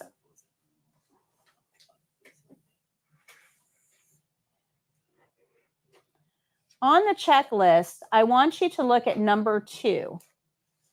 It says use friction to distribute soap and create lather, cleaning front and back of hands, between fingers, around cuticles, under nails, and wrists. What I want to point out there is it says creating lather. You are actually graded on bubble production. If you don't get enough bubbles when you're washing your hands, you don't get any of this check mark. So if you look at how many things are on that line, if you don't get enough bubbles, you aren't getting any credit for any of this. Bubbles count. That is the most missed checkpoint for this skill. Bubbles count.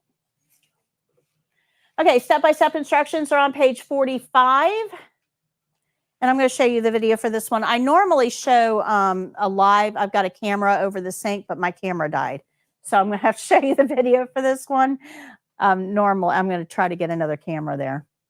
Normally, I've got a camera over the bed there for some of the bed skills, but I don't have, my camera's not working. So let me show you the video for this one that'll go over how to wash your hands.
When you approach the sink, you can touch the faucet with your unclean hands because the faucet is considered the dirtiest object in the bathroom.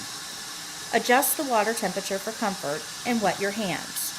Apply soap and rub all surfaces of your hands vigorously, focusing on the front and back of your hands and in between all fingers. Circle the top of your wrists as well. Friction is the key to removing all pathogens from the surface of your skin. Friction should be applied for at least 20 seconds to be effective. After washing with friction, the nails must be cleaned. Run one thumb down the length of each nail, starting at the cuticle and moving toward the end of the nail. Repeat with all fingers of both hands. Then clean under your nails by scrubbing the underside of your nails along your palm to remove debris. Carefully rinse your hands under the stream of water with your fingertips pointing downwards, taking care not to touch the inside of the sink or the faucet. Tap your fingers together to ensure that all water droplets remain in the sink. Take paper towels from the paper towel dispenser and dry all surfaces of your hands, the front, back, between your fingers, and your wrists, taking care not to allow the paper towels to touch the unwashed areas of your lower arms. Throw these paper towels directly into the trash bin. Finally, take a clean, dry paper towel to turn the faucet off, because wet paper towels may rip and recontaminate your hands. Okay, the important parts of this.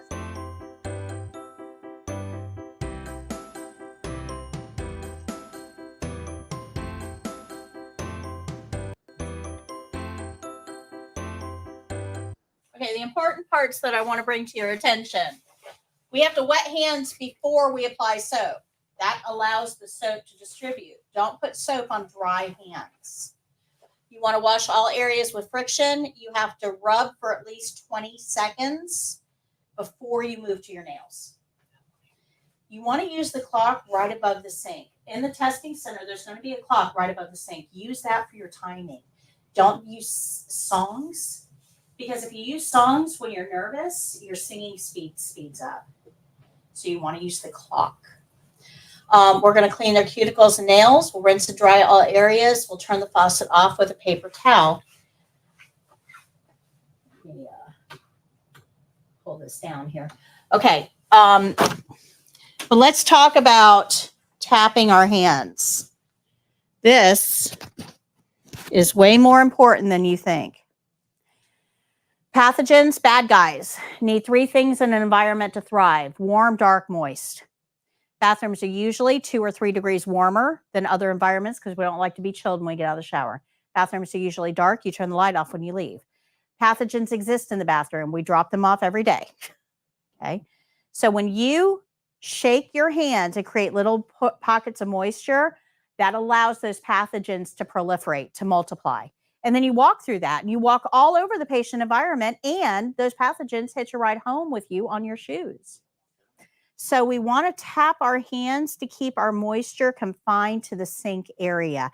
It's way more important than you think for infection control. Okay, good? Yeah. Questions? I'm almost done. Just hang in there with me. So I just talked to you about warm, dark, moist. Let me get back here.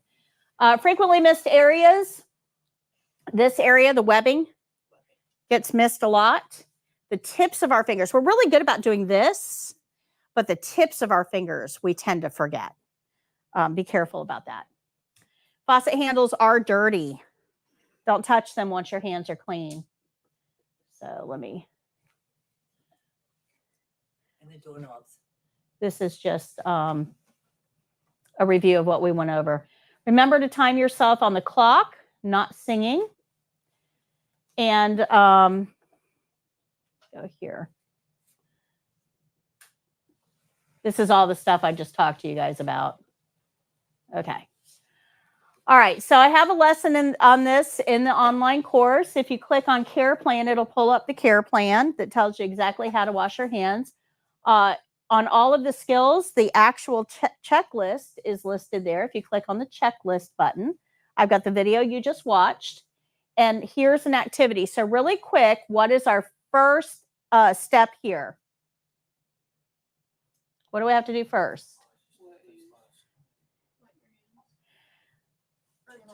Yeah, we're going to turn the water on, and then we're going to wet our hands. Then we want to apply soap. Whoops, lather all surfaces. I hit that by accident. What's next?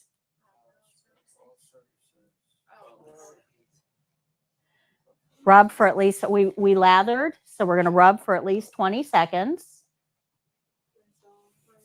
Rinse. Tap your hands. Okay.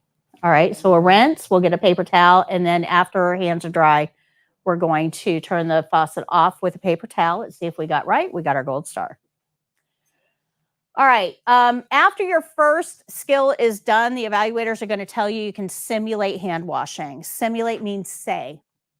You're going to tell them when you would wash your hands, but they're not actually going to make you do it. That cuts the test down so it's not quite so long. Remember, they've got 8 people to get through. They don't need to watch 48 hand washings. Can you imagine? Because if you've got 3 skills, you're washing your hands before and after each skill. So that means 6 hand washings for each person testing, 8 people testing. That's 48 hands. I would hate a job where I had to stand there and watch somebody wash their hands 48 times.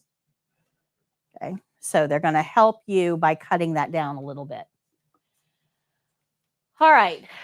So let's talk about indirect care. This can be summed up really, really quickly. Indirect care is how we treat the patient. How we treat the patient. This is going to be composed of things like facial expression, body posture, how fast we talk, if we're facing the patient or facing away from them, if they have our attention, all of those things. Remember to put yourself in the patient's place when you're thinking about indirect care. You are graded on it. You are graded on indirect care. But these are the things that are going to kind of make up that indirect care grade. So remember your homework tonight. You have chapter 1 to read, pages 1 through 20.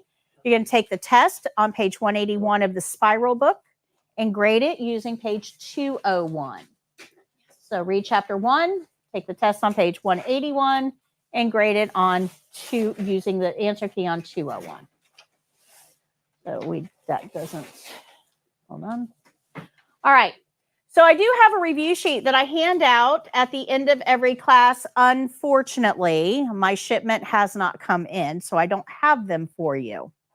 But if you go to flcnatraining.com, they're there for you. So you can print it off and do the worksheet. I will have them here next week. So I'll give you class 1 and 2. And I apologize. I somehow ran out. I had a whole bunch. I don't know what happened to them. But you will have a review sheet at the end of every class. Any questions? Any questions? Did I go too fast for anyone? Did I go too slow? You're very thorough. All right. If you have any questions, you have my email address, but it does take me a couple days to get to all my emails. Write your questions down, bring them back to class on Wednesday. That would probably be the best option. You will need your blood pressure cuff and stethoscope next Monday. You do not need to bring them to class on Wednesday. You will need them next Monday. Can we get a digital one, or it has to be a regular old one? It has to be a manual. I have to teach you how to take a manual blood pressure. All right. So I will see you guys on Wednesday. Have a great day. Nice to meet you. Nice See to you meet Wednesday. you. All right. Those of you joining us online, thank you so much for joining us, and we'll see you on Wednesday at 9. Bye-bye.